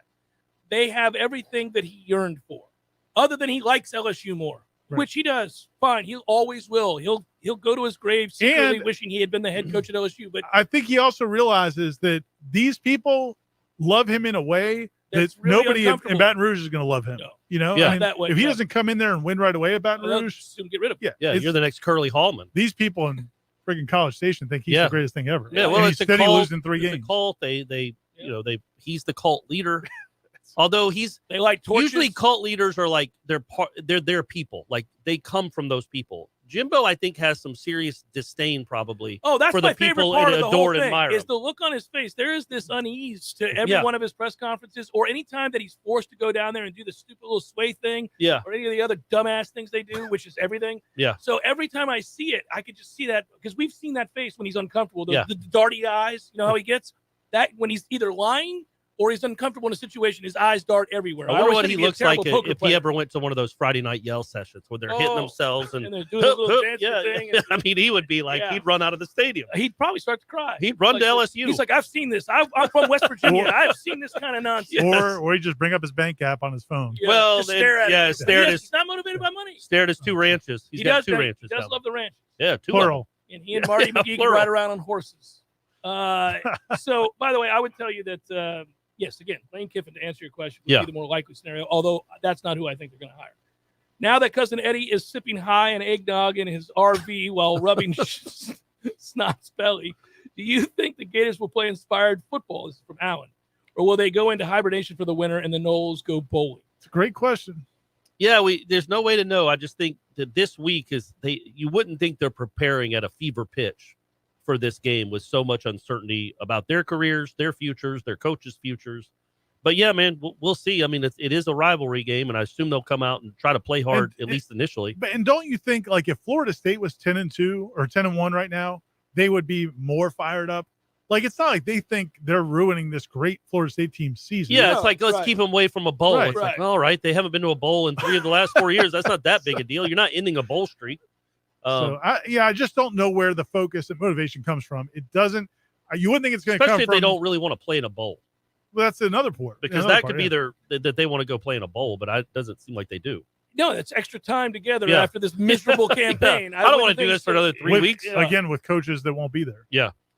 Timothy writes, I guess Mullen will have plenty of time to talk recruiting now since he didn't want to talk about it during the season. Yeah. But for a good laugh, go back, look at John Brantley's interception in 2011 and quadruple coverage against us at the end of the first quarter. Go Noles. I wonder. That was Charlie Weiss's offense then. Remember him? With the rhinestone belt hanging on for dear life. Yeah. And sitting on didn't he sit on a Gatorade cooler? Yes. That cooler was like, hold. All the particles inside were desperately clutching one another. Hold. It would be, though, like, could you do an NIL deal? You can't do an NIL deal where you're using it for recruitment. Like, you can't promise Travis Hunter $1 million to come to the school. You say that. On the record. Okay, I was going to say, you say that. You can promise Travis Hunter whatever Travis Hunter wants. And you should be. Yes. Could you do it as an incentive to win a game? Like, could a big UF booster go to the players, the team, and say, look, if you beat these freaking Seminoles and keep them out of a bowl game, I'm going to buy you guys all a car? Like, could that? Can you care that much about this game? That's the only. You'd have to really care about your team getting to 6-6. That's where else would the motivation come from? I mean, where I'll give you each $1,000. That's more likely than a car. More likely than a car. Yeah, I mean, that would be, I guess, motivation, sure. But then then he goes to the Florida State guys and says, "I'll give you $1,500 if you beat Florida to hedge." That's the ultimate hedge, right? So that's a guy just having fun. Yeah, he's just a guy playing the puppeteer. That's a guy like, watch this. I've got more money than I know what to do with, but watch this. This will be fun. Yeah, that's weird. Might be Jimbo. Do you guys have a favorite memory of a Florida game you attended? Mine were 02 and 03. Great games. That's from Matthew. Yeah, Chris Ricks beat him twice. In 93, yeah. Yeah, I was going to say that. In 93 for me. Yeah. I wasn't there for that one, so I would say 98. The Peter Warwick catch off the should have been pick six, and then the throw to Dugans. Yeah. That place was really loud, and that was a very like memorable cold night. Game. It was Yeah, cold. but it was really loud because yeah. Florida had kept them out of a national championship 2 years in a row, kept them from winning it really, and so to get that little revenge on them with your third string quarterback was pretty fun. The 93 game was incredible. That was so fun to be at, especially because I was just surrounded by Gators. I was in the press box, so probably also surrounded by Gators.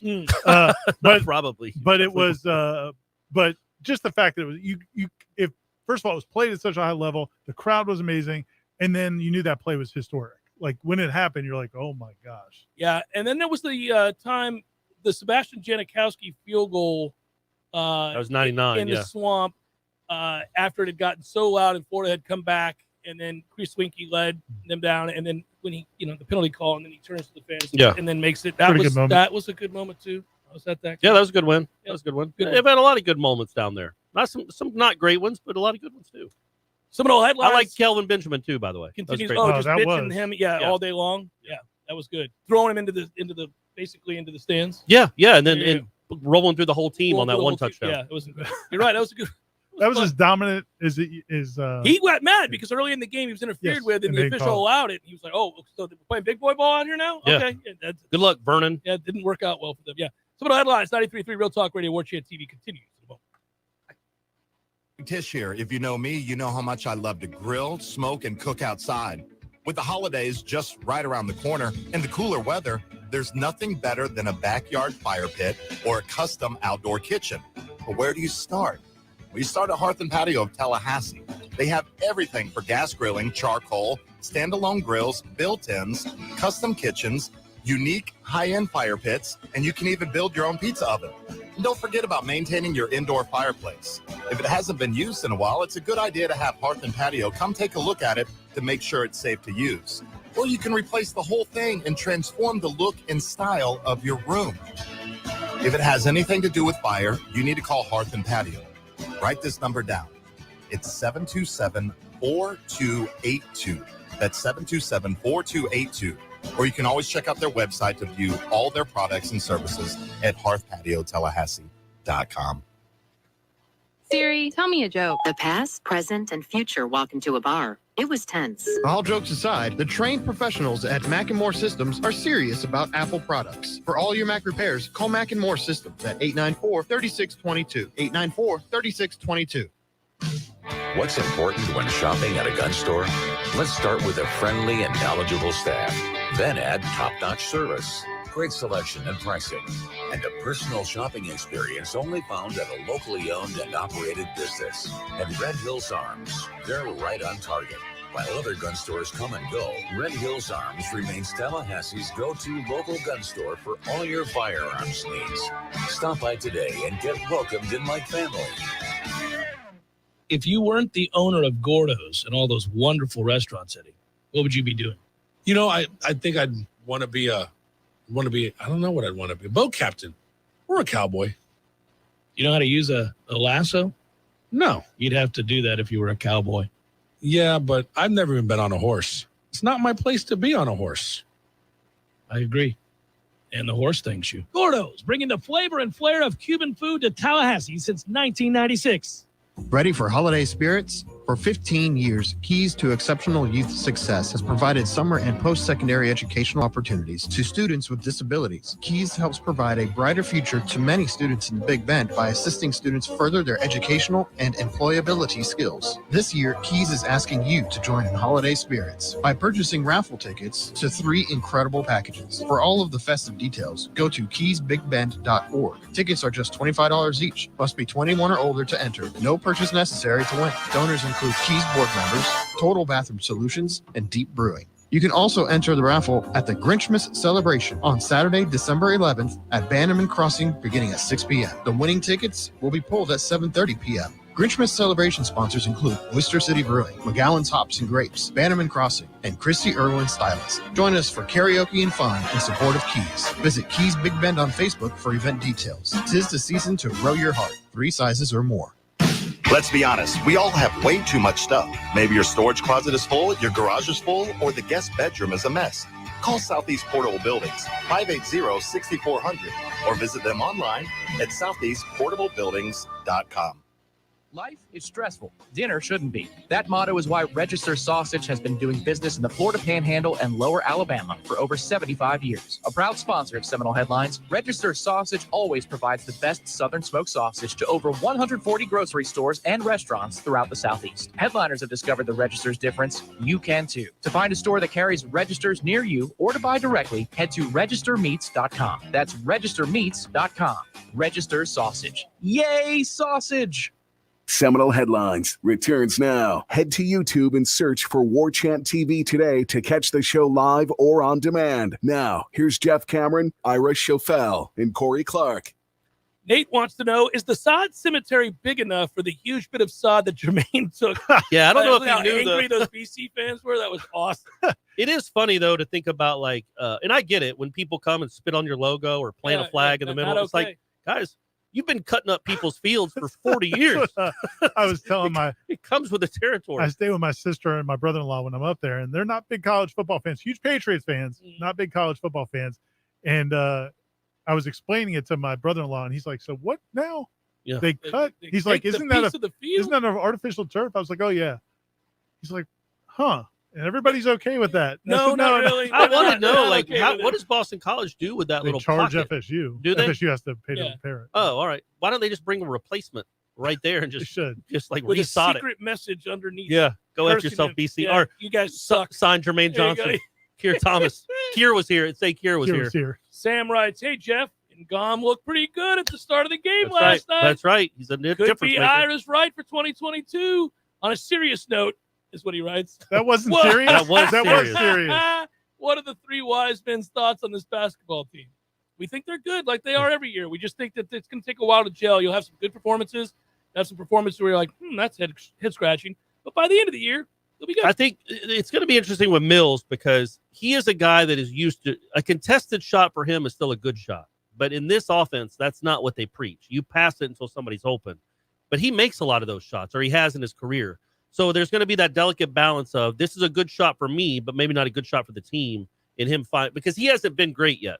No, he not really. And I like what he does on defense. He really does play hard, but he hasn't been a difference maker yet on offense. But in some of these ACC games, especially on the road, you're going to need somebody to go make shots, and you can't just settle for. And they got to be able to create off the bounce. Yeah, and he can do. And that. Cleveland gets any shots he wants. He's to me been the most impressive offensively, but they all play really hard on defense. Kevin writes, Jeff, I know you designate this for basketball. Choo-choo for the cardiac Noles. All right, what is everyone's favorite awkward moment of Dan Mullen's tenure at UF? Mine is when he danced around the locker room dressed like Darth Vader and UF players didn't acknowledge him. It's up there. As always, thanks for all that you do. Through the fun and the misery, you guys always keep me going. I hope that you and your families enjoy a safe and happy Thanksgiving. Go Noles, beat UF. Yeah, thank you, man. Very nice. Very Kevin. nice. Thank You too. you. Absolutely. As far as his most awkward moment, I think the Darth Vader thing's got to be up there.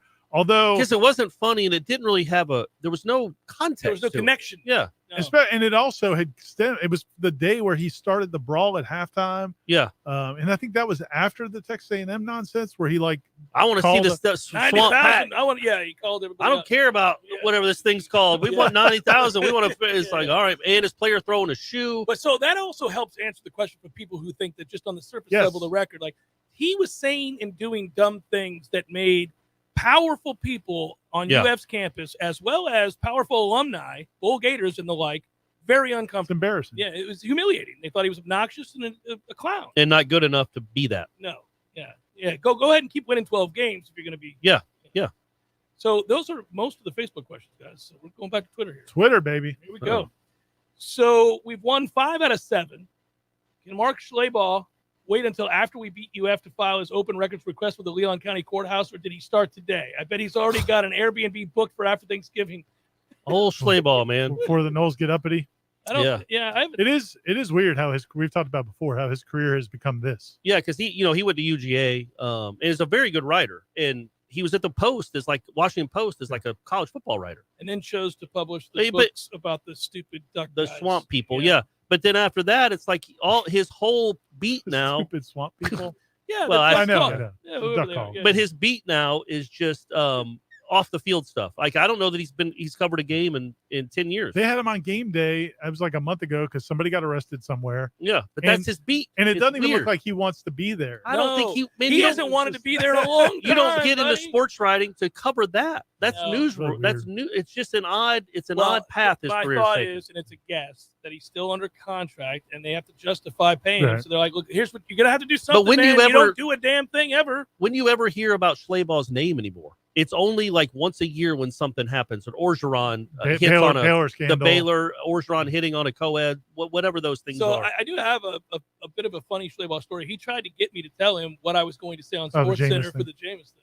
Yeah. And, like the day before. He's just like trying to be friendly and all No, this. he's Like, a good so reporter. what's going to happen? You know what's going to happen? Like, I'm not telling you what's going to happen so that you can write it and be the guy standing on those steps instead. He's always wanted to be the newsbreaker writer. I mean, he's always been more of that than the feature guy. But it's just a weird. It's a weird veer his career's taken. W. Clayton writes, with the coaching changes at UF and LSU and our recent success, what are the realistic expectations for this recruiting class? Top 15, top 5, top 10? I wonder what happens if they get Marvin Jones, dude, and if they get Julian Armella, and if they get Earl Little, the Kevin Coleman kid, Kevin right? Coleman. I can't imagine they're going to get. You wouldn't think they're going to get all of them, but if they do get a bunch of those kids, I wonder how high it could go. I'm not sure how high it could go. Top 10 is probably what your ceiling. You're not going to get top 5 might be tough to crack, but that top would be 10 pretty cool. Top 10 with a 6-6 or a 5-7 season is pretty impressive, and it bodes well for the future. Walter writes, UF coaching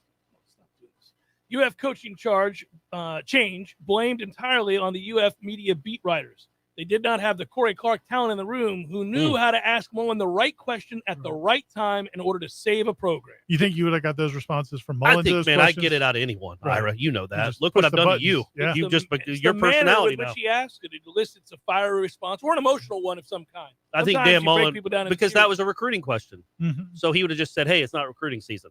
Next So question. it's not all you then. It's partly it's Norvell. Norvell gets some of the credit. Look, to dance, you got to have a partner. Right. And I feel like Norvell and I mean, we're like Swayze and Gray. I mean, I'm gonna be lifting he him. holding you up? No, other Yeah, way I was gonna around. say, I'm holding you're him up. holding Mike up? I'm holding I Mike don't know up. about He's all taking that. a running start, and I'm You're lifting him. catching him and holding him and twirling? By the way, have y'all seen Amon Shumpert on Dancing with the Stars? I heard he won it or something. He I have should be a not. professional dancer on the show. He's incredible. Why He's you- the best. My question is, Twitter. why are you watching that? It was on Okay, Twitter. I haven't watched that I was show like, since what the hell are you doing? I got divorced. I had to watch it when I was married, but since I got divorced, that was Well, probably the final straw. You know, some The players. Dancing with the You Stars probably show. filed the night she made you watch that. I would have. No, it was none of her concerns. Yes. Right. Exactly. He's, for whatever reason, man, I hated him when he was at Georgia Tech. Like I hated that kid when he was at Georgia. I don't know why. I don't like either. it when you can admit to hating kids for no reason, just an apparent none bias. at all. But sometimes we all have to admit it. There have been plenty of kids that I hate for no But good go reason. check him out on Twitter. You don't have to go watch the whole show. But Amon Shumpert is like the best contestant maybe any of those shows has ever had. Could he be on Cheer? Like, is he that good? Ira, don't Great take shots at documentary Cheer. that That you was, continue to. I'm very, very disappointed with what's happened in that show. They don't even have it anymore because the guy was apparently A molester. yes. Matt writes, Disappointing. will the remarkable success of 11-4 increase the odds of luring personnel from top defenses in the transfer portal? Well, we did talk about this last hour. Yeah. Has to. Also, did Mullen just pull a Jimbo with the way he left UF in shambles? You know, Jimbo stopped recruiting when he knew he was going to leave. Dan Mullen never liked recruiting and hadn't done a good job. So there's some similarities there. I don't know. But I think they've got more talent on the roster overall. They do. Well, and also you can't have a hire that exacerbates the problems you have now. If they so if they hire someone that is good, it could be a pretty quick fix. Well, and the problem with all this is it's so hard to know how any of this is. It's always been hard when you had a coaching change. But in this era with the transfer portal, there's no telling what could happen. Yeah. I mean, they could lose a dozen kids. They could lose 24 kids. Say it louder. I was talking. Why would anybody be there? Yeah. I was talking to somebody the other day. If Man, I feel the team. If the transfer portal had existed when Ricks was in college, would Rick have taken him to Georgia? No. What? You don't think he would have taken Chris Ricks to Georgia? He looked pretty good as a freshman, didn't he? Yeah, but it was that his best year. But that was also David Green's first year, and he was just a redshirt freshman, and they had Shockley coming in. Yeah. So the context matters there. But yeah, after his first year, he looked good enough. But you wouldn't in 2001. You wouldn't have left Florida State for Georgia, no matter who the coach But if was. you're coordinating, but if you're the guy who recruited you from California Plus, left, you got I'm just Dickey. saying. You got Daryl Dickey coaching you. Oh, You that's don't right. need that. That's right. Ricks would have gone to Bowden. Coach, what are we going to do here? Oh, we got Daryl and We got Jeff. Daryl right here. We're good to We go. got Daryl and Jeff. I'm going to You know what elevate else? Jeff. We're going to kick ass. Yeah. All right. Hey, thanks, Coach. I just need feel to know. so much better now. But I The guy just, on the radio says that's not true. but like, so the new guy comes in, and or the new guy or new woman, who knows, comes in Florida, and like this, do you have to go sit down? They're going to hire a woman. It's to coach possible. The football You team go this sit year. down. I'm just saying, I don't want to rule it out. It's a heady I'm not going hire. to rule it out. All right then. If you go sit down with Anthony Richardson right away and be like, hey man, like you're our guy, and then I go think talk he's to Emory gone. and say, hey, you're I our think guy. Holmes is gone. So he might Well, be gone. Well, I mean, how He many would have of been those? gone if Mullen had stayed. I think he's gone. Yeah, we'll see. He might like the new hire, but that's number one priority to me is make sure that kid stays. Right. So yeah, whoever they hire needs to talk to him immediately. But they've got a bunch of kids. I was listening to the press conference with Knox, the interim head coach, and there was a question about like why certain guys haven't played. Are you going to let so and so play? Now that the dumbass is out of here, are we going to let these other kids play? Because apparently they do have some highly touted kids that never played. So they're on the roster. And I think they should shut it down. The kids, I mean, at this late stage of the year, you don't need to get out there in this game. Play the walk-ons. I would take it on down the road. Play the All of you. walk-ons and just see what happens. Chris writes, not really a question, just a shout out to these players and coaches for getting me to enjoy FSU football again. Haven't felt like this since 2016 and definitely didn't see this coming after the Jacksonville State game. Absolutely. And an agreed upon sentiment. And we've talked about like the progress of a program. You lose big, you lose small, you win big, you win small, and all that. I really feel like this game on Saturday was supposed to be their win big moment. They went up there and dominated for 35, 38 minutes, and just some weird, bizarre things happened. Usually doesn't happen within a same season. Right. Yeah. But it that would have been two like double-digit road wins for a team that hadn't gotten one of those since probably Dalvin was the running back or Jameis was the quarterback. So Felt that's like really since cool. Carter was in office. Yeah, I know. It's really cool to see like the progression through a season, whether they win or lose this game or not. You feel really good about the direction of the program for the first time in a good long while. I got to give Panama Noel credit here. Go ahead. I have one more NIL question. Oh. Could an opposing fan go to the other team and say, hey, man, I'll sign you to advertise for my dealership or whatever it is if you don't play this weekend? Or you sit out the rest of the season? I mean, you're going to have to start explaining some things, Ira. Like, why would a Tallahassee car dealership have Anthony Richardson talking about hey, get in this Nissan? It's a change, but a strange choice. And by the way, I'm not playing anymore this season. Yeah. I mean, if he said that in the commercial, they'd be cool. Like, great way to sell cars. Yeah. You want to be in this Nissan? Yeah. Well, I'm not playing football anymore. I'm not going to play football. So come on down. I play for a team you don't like. Part of my deal is I have to be here on Saturdays to sell cars. No, so there you that's go. why I can't play anymore for the Gators. Yeah, there's a lot of different avenues the whole NIL can take. That's one to explore for sure. Panama Noel writes, pies for that ass this week. Okay, Wanted to ask about something you may not have talked about already. Thoughts on Mike Norvell's time management at the end of the game?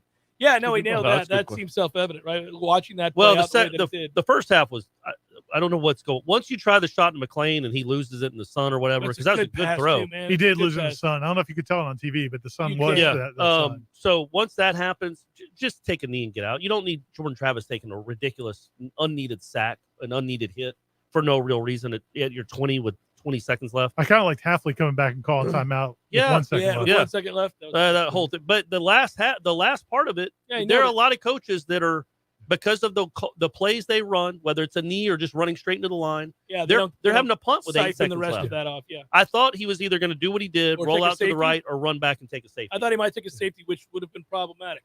I gotcha. We don't need all that now. No, they still would have. Florida State still would have covered. Depends on alternate lines. Oh, I got you. Yeah, I those feel kinds you. of things. Yeah, You can't have worked that, out. man. He already screwed a lot of people. He already screwed a lot of fans. Oh, at the yeah. function. You know, I was sitting there watching. I was like, well, don't do that. It may be the logical thing to do, but that's not what You you're do going to not do take here. a safety here, That's Mike. not what we're doing here. By the way, Sir Stuart Wallace responded to Panama Noel, and he didn't really ask us a question, but he did write, goodness gracious, sir, pies for that ass. It's a little it's a family show. It's a little shaky. Seminole Headlines, 93.3 Real Talk Radio, Warchant TV continues in a moment. Your local news now. Jefferson County Emergency Management is opening a cold shelter later today at Welaunee Missionary Baptist Church. Officials say the shelter will be open from 6 p.m. until 6 a.m. It is requested people bring their own bedding, personal hygiene products, food, and water. The Red Cross will provide snacks. The state of Florida has been dealt an initial blow in its battle to block a federal rule requiring healthcare workers to get vaccinated. The federal policy conflicts with a state law banning vaccine mandates and could result in facilities facing stiff fines. But healthcare groups are most concerned about how the mandate will affect staffing levels. Healthcare workers will have to be vaccinated by December 6th, or billions of Medicaid dollars could be withheld from facilities. Compliance with the federal rule would also mean facilities could face $10,000 to $50,000 fines from the state for every employee fired. So far, the state's efforts to block the federal vaccine mandate for healthcare workers in the courts has been unsuccessful. The governor has vowed to continue fighting the rule. This is Rachel Anay with your Real Talk 93.3 local news update, brought to you by Macklemore Systems, Tallahassee's go-to Mac store. Check them out online at MacklemoreSystems.com.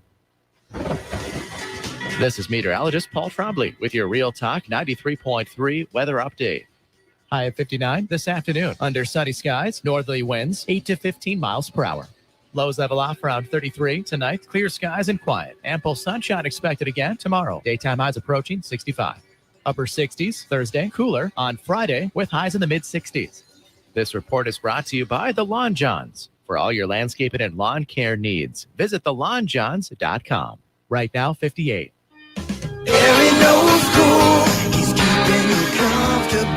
This is Kyle, service manager from Barano Heating and Air. Schedule an appointment from your mobile device to learn about our Total Comfort Service Program. With guaranteed same-day service, 15% off necessary repairs, and $25 berry books to use towards air filters and other products. Turn to the experts at Carrier and Barano Heating and Air. Any day, anytime, anywhere. Online at baranoac.com. Florida license CAC 1816-186.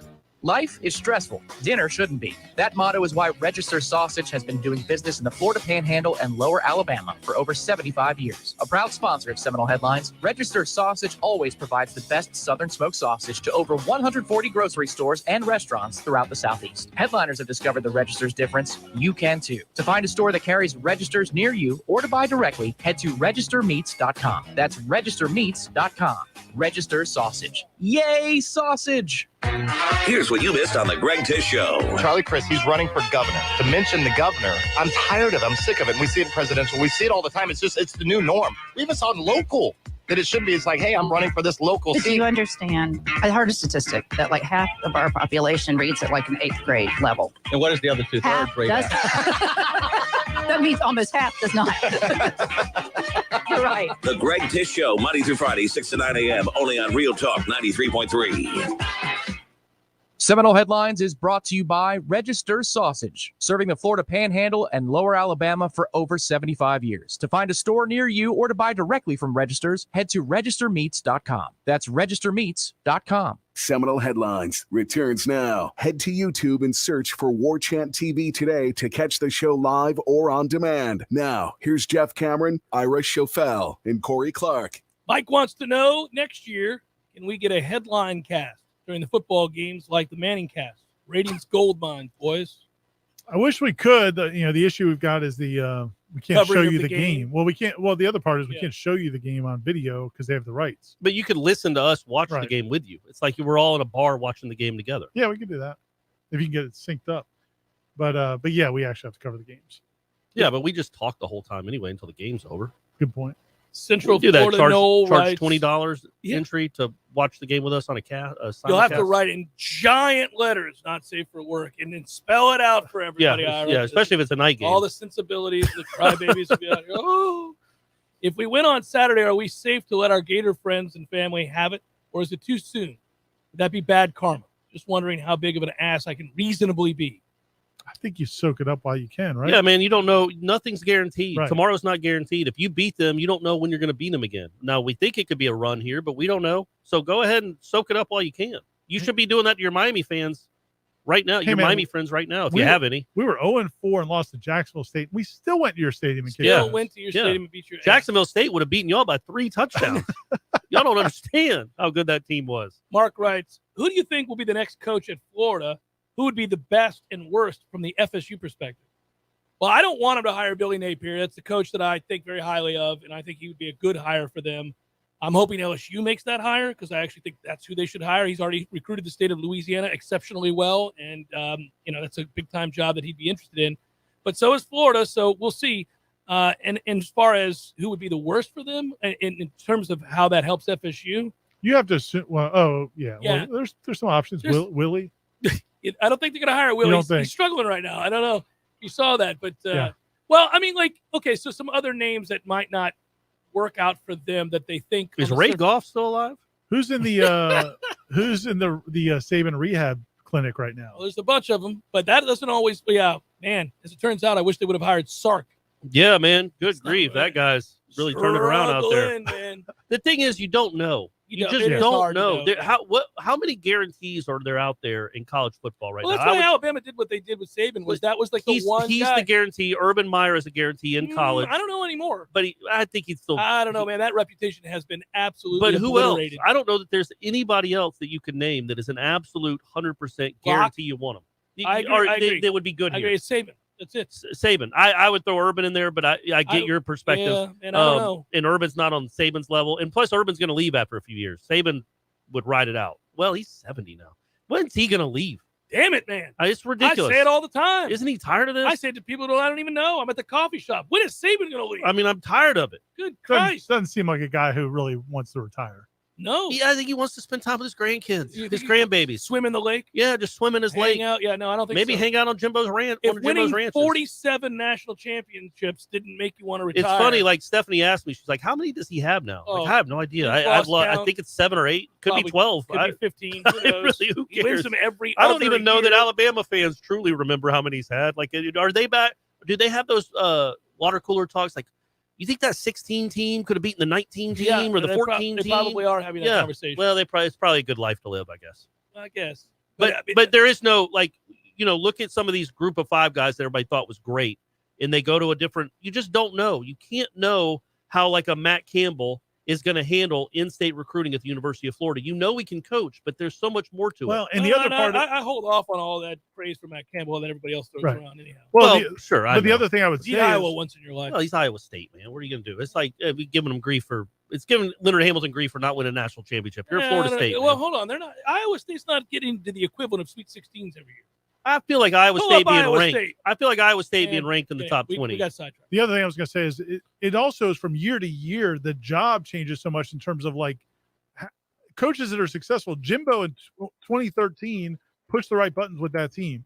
In 2014, none of them. I mean, that team kept winning. They went undefeated.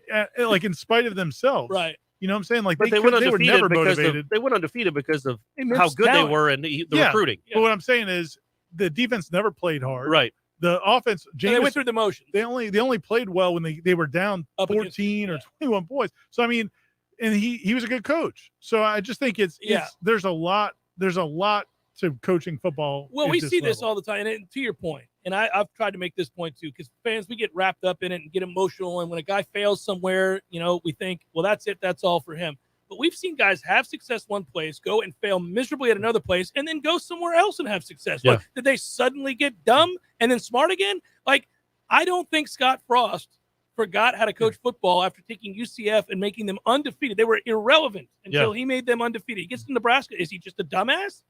He is, but Roland Martinez out there every year. But other than that, I mean, he's a smart guy. And they lose every game. They're 3-8, and all their losses are by one the most part, one play. Yeah. I think because they keep rolling out that kid at quarterback, Martinez, who's garbage. In that S&P ranking, they're like 25th in the country, and they're 3-8. Well, they nearly beat Ohio State. They've nearly beat everybody they've lost to. They should have beaten Michigan State. Yeah. I think also I want to amend that. I think Kirby Smart is pretty close to an automatic wherever because he recruits. Yeah, but even he suffers from Georgia fans going, "Okay, man, like if he doesn't win it this year, do you know how?" Well, right, but he's not going anywhere, and he's still a really good coach. Not arguing that. I'm saying that at some point you got to cash it in. Well, let's hope. Yeah.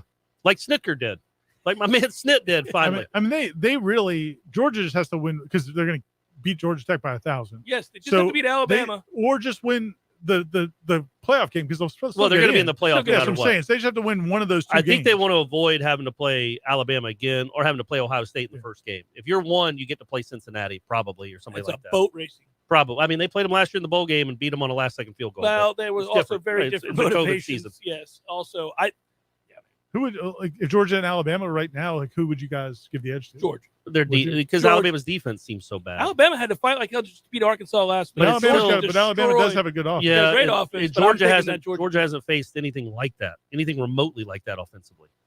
Maybe Tennessee. I agree, but I'm taking Georgia to win that game. I think the bigger hurdle for Georgia is Ohio State's going to play them well. That's going to be a good game. Yeah, if that happens. Hopefully, it's at least in the championship game. You don't have to match up with them. Like if you lose to Alabama.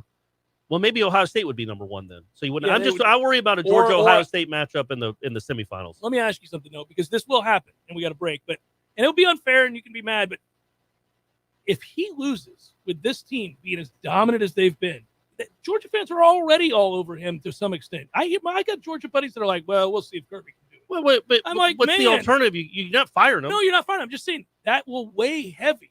It's almost like when Mike Martin didn't win here. I was going to say it's much like Bobby Bowden not winning here for 5 years when the decade started. Things have changed. Yeah.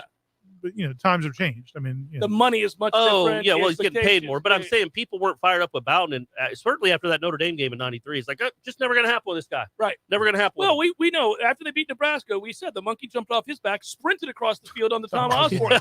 But then Tom did something about it. Yeah. But I'm saying there's always the guy. Like Phil Mickelson was the best player to never win a major, right? He had to hear that every time they teed it up at a major. Who is that now? And he finally won. Is that Sergio won one, right? Sergio's got one, yeah. He won the Masters. Was it Berger? No, it would probably be Ricky Fowler. Oh, yeah, that guy. He had a season in which he finished second in all but one of them. So, I mean, although his game fell off and he's trying to find it again. But it'd be him. But anyhow, Kirby will be that guy. He already is that guy. Yeah, well, hey, this might be the year, buddy. It's the year of Atlanta, Georgia-type sports teams. We'll come back and wrap it up momentarily, except for the Falcons. Well, look, they're going to get a good draft.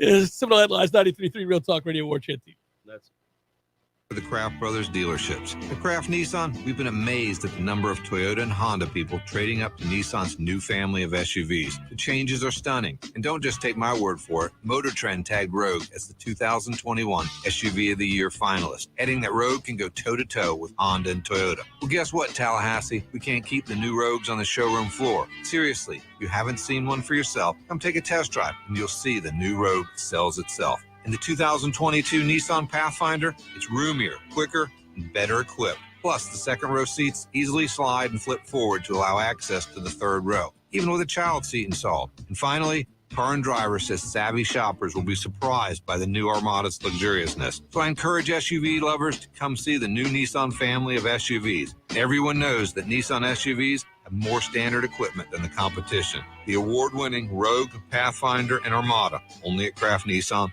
Mahan Drive, Tallahassee. Services, conferences to call away. 222-7722. Heating and cooling is the job we do. Systems, service installation too. 222-7722. Parker Services, conferences to call away. Hello, this is Jeremy. During this time of reflection, I want to thank our many wonderful customers. It is truly an honor to serve each of you, and we are so blessed to consider many of you our friends. Tallahassee is a very special place that attracts the nicest people on the planet. Personally, I'm thankful to care for our area's home comfort systems along with the amazing team of Parker Services employees. Their commitment to the service of each customer is incredible and an inspiration to be around. We at Parker Services wish each of you a very happy Thanksgiving. Parker Services, conferences to call away. There's fun to be had every night at the Corner Pocket. Take home prizes on Trivia Tuesdays and Beer Bingo Thursdays. And kickstart your weekend with Martini Fridays. Plus happy hour runs every weekday and game day specials every time the Noles take the field. Watch all the best games at the Corner Pocket's Vegas wall, featuring 560 inches of flat screen TV heaven. Oh, really? The best food, the best drinks, and the best place to watch all the games. Tallahassee loves the Corner Pocket. Many orthodontists in Tallahassee can straighten a smile, but at Birch Orthodontics, they're dedicated to providing the finest care possible. The experienced and friendly staff is trained in all of the latest techniques. So whether you need standard treatment like braces or Invisalign, or you have a more complicated case requiring extra attention, Birch Orthodontics is here for you. Set up your free consultation today by visiting birchorthodontics.com, BURCH orthodontics.com, or call 850-877-1692. At Birch Orthodontics, they create beautiful smiles that last a lifetime. Seminole Headlines returns now. Head to YouTube and search for Warchant TV today to catch the show live or on demand. Now, here's Jeff Cameron, Ira Schofel, and Corey Clark. We're not ahead. Guys, sorry. Hey, we're having gambling chit-chat talk. here. We're trying to do the show. Sorry, everyone. My man. Welcome back. It's the last show before the holiday. Yeah, a little loose in here Yeah. all of a sudden. I've answered most all the questions here. I think we've answered all of those. There's no more questions. I think I'm going old school with the pumpkin pie. We haven't done the pumpkin pie the last couple of years, but I think we're going to go I'm old lukewarm school. on pumpkin pie. What is wrong with you? It's okay, but there's so many better pies. No, pumpkin pie. It's just it tastes like tradition. It tastes Tastes like a an rose average bowl. pie. Tastes like a rose bowl. Tastes like an average pie. Yeah. It doesn't taste anything With near as good as strawberry with a rhubarb dollop of or whipped cream. cherry or apple or blueberry or strawberry, even pineapple. All those pies are better than pumpkin pie. Pumpkin pie's got a little spice and some sweet. It's just perfect. I'll eat the pumpkin pie. I'm not running from it. It's not my thing. Where are you going to watch the game on Saturday? My house. Oh, okay. With your kids? Yeah. Okay, they watch or are they in Yeah, and out? Yeah, they're in and out. Okay. They Your watch. wife? They like to go to all the games. Sure. Like they want to go to every Yeah. game. And if they're not going, then they're like, oh, okay, I'll check in, see the score. They're You not think quite it's there good yet. that how many people do you think it could be like the 13 game where it was half Florida State fans? I think there's a good chance, man, because Florida State sold out all their tickets, and Quickly. from what I understand, the secondary market there's a bountiful supply out there. A lot of garnet in that stadium. The question is, there's a lot of FSU fans who refuse to go to Gainesville for whatever reason. But if those people get past that, right, then It's a short jaunt, man. It's a short trip. Especially Go if you're see like in yourself Tampa or Orlando or something You're like here. that. Yeah, we're here It's too. a It's 2 2-hour hours. drive, man. And yeah, I feel like this team kind of deserves it. Like this is a team that we. I advised everybody on the show. Yeah. Go buy a ticket on the secondary market for next to nothing. Sit in a Bull Gators seat on the 50 and cheer for Florida State. No, you're not going to do that. No, I'm going to watch from the house. how long you think Florida State, if Florida State wins there after this season, you think Norvell will just let them celebrate on the field as long as Jacksonville? It'll be a State Jacksonville State celebration. Yeah. Jacksonville State just left. Every player on the team will be holding the Gator. They all take pictures with it. The fans will get to come on the field and hold the Gator. Yeah, if they finish this season by beating Florida to go 6-6, it would It's be a hell of a turnaround. Go ahead and celebrate as long as you They want. should celebrate. Yeah, it's going to be a weird day. I mean, the Florida fans that are going, it's going to look like the Bataan Death March as they're walking towards that stadium. Like what's happened the last. There's nothing to be excited about. Like at least Florida State had. Oh, we get to see Odell coach. This will be fun. There's nothing really to be excited about as a Florida fan, other than you get a chance to beat Florida State, I guess. But Florida State has so much more motivation. They're going to be so much better coached this week. Yeah, it's like even if they understand how badly Florida State wants to go to a bowl game, and that would be fun to ruin it. The reward is that they have to go to a bowl game. They get to go to a bowl game that they don't really care to watch or be at. With the staff that they don't want to. I mean, it's just. Where is their equivalent of the Shreve? Ooh, I don't know. What bowls have they gone to? What are I don't know what an bowls? SEC. What's the equivalent of the Shreve? The All-American Bowl in Yeah. Birmingham, is that still a thing? I don't know. Yeah. I forget, all the bowls changed their names. Yeah, I yearly. don't know. I didn't realize that the Gasparilla Bowl was. I thought Gasparilla was like a company or something. Apparently, it's some parade down there. You've never been to the Gasparilla Parade in Tampa? Clearly, I haven't. I didn't know that was a parade. I know it was a thing. It's one of the biggest parades in the world, buddy. It's Oh. fantastic. So it's like It's been going on forever. East Coast Rose Bowl You've got to parade. go to the Gasparilla. I can't wait, It's man. good I time. hope Come I on. hope they get us Come there. on, buddy. I'll take you. That'll be fun. It's a good time. All right. What is God. it? What is it? What's it for? Celebrating the Pirates, baby. All the Buccaneers. So all a of it. Gasparilla is a pirate? No, is man. it a ship? Here. Well, there are ships all in the parade. I want a Dale Mabry parade. I want a bunch to celebrate blimps and power lines. It's not too soon to joke about that. It was like 80 years ago, right? 90 years ago. The Gasparilla Parade, I did call it right. I wanted to make sure I was 100% right. I am. It's a festival. It's a pirate festival. It's awesome. It's a pirate festival. Look at this thing, man. It's incredible. The people dressed up like so pirates. it's a parade on the river. It's a parade of and boats. people, yes, but it's in the streets too. It's amazing. Oh, well, You really have. I legitimately can't wait. They've been doing it since 1904. I can promise you I'd rather do that. So Mabry was alive. He might have been to one of these. He was drunk at one of these. His blimp was. He was going, yeah. Okay, nice. He man. was at the parade telling it, listen, I just got my blimp license. Yeah, you're really gonna want to ride. It's really fun.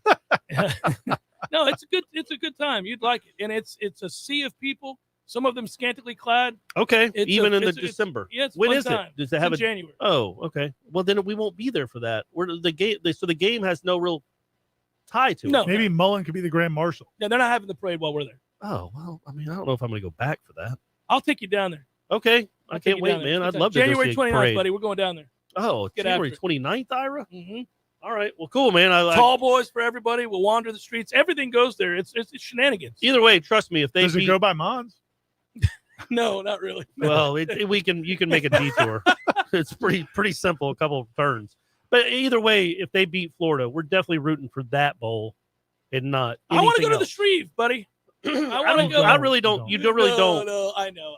It's funny. These guys, when I said that just now, if you guys couldn't see on TV, they both gave me the sincere look in my eyes. Not even the dismissive. They were like, "No, you do not." It's like when you go. We've all been to casinos. But I like casinos. But I know. But we've all been to big fan of casinos or other places maybe where you're not. You go into a casino like 2 p.m. or 4 p.m. 4 in the morning, and you see the type of people. These are the there. kind of casinos where you're afraid. Road hard, put up wet. Yes. You're afraid if anybody sees you win, that they're going to follow you out to the You parking could get lot. knifed. It's shit, but it's a pretty. And I'm not even joking. It's a pretty sad, depressing state of affairs there in those casinos. Yeah, It's not the bells and whistles you're used to. They play war. I think they play solitaire. War. They have crazy Hey, games. if they're playing Tunk, I'm in, man. Let's go. I'll play some Tunk, people. So yeah, I'd much rather go to Tampa. I think that'd be a fun trip, and it'd be a huge Florida State crowd. Is that in a dome? If they used to be, now they're not. Well, either way, I don't want to to jinx it by talking too much about a bowl before they get there. What? That's what I was going to ask you guys. What are you guys thinking? Who's going to win this football? We don't have to, but like, what do you think? I had us winning by 2 touchdowns last week, and I should have been right. I've been nailing these picks lately. I got us winning the game. I do. I'm going to say Florida 28-27. You just do this now. You actually thought they were going to lose to Miami, and you thought they might lose to BC, but you don't think that. Florida 28-27. You don't believe it. Yeah. Good job, Matthew. Good job, Ira and Corey, and thanks to all of you. Happy holidays. Happy Thanksgiving. Happy Thanksgiving. We'll talk to you again real soon. Go Noles.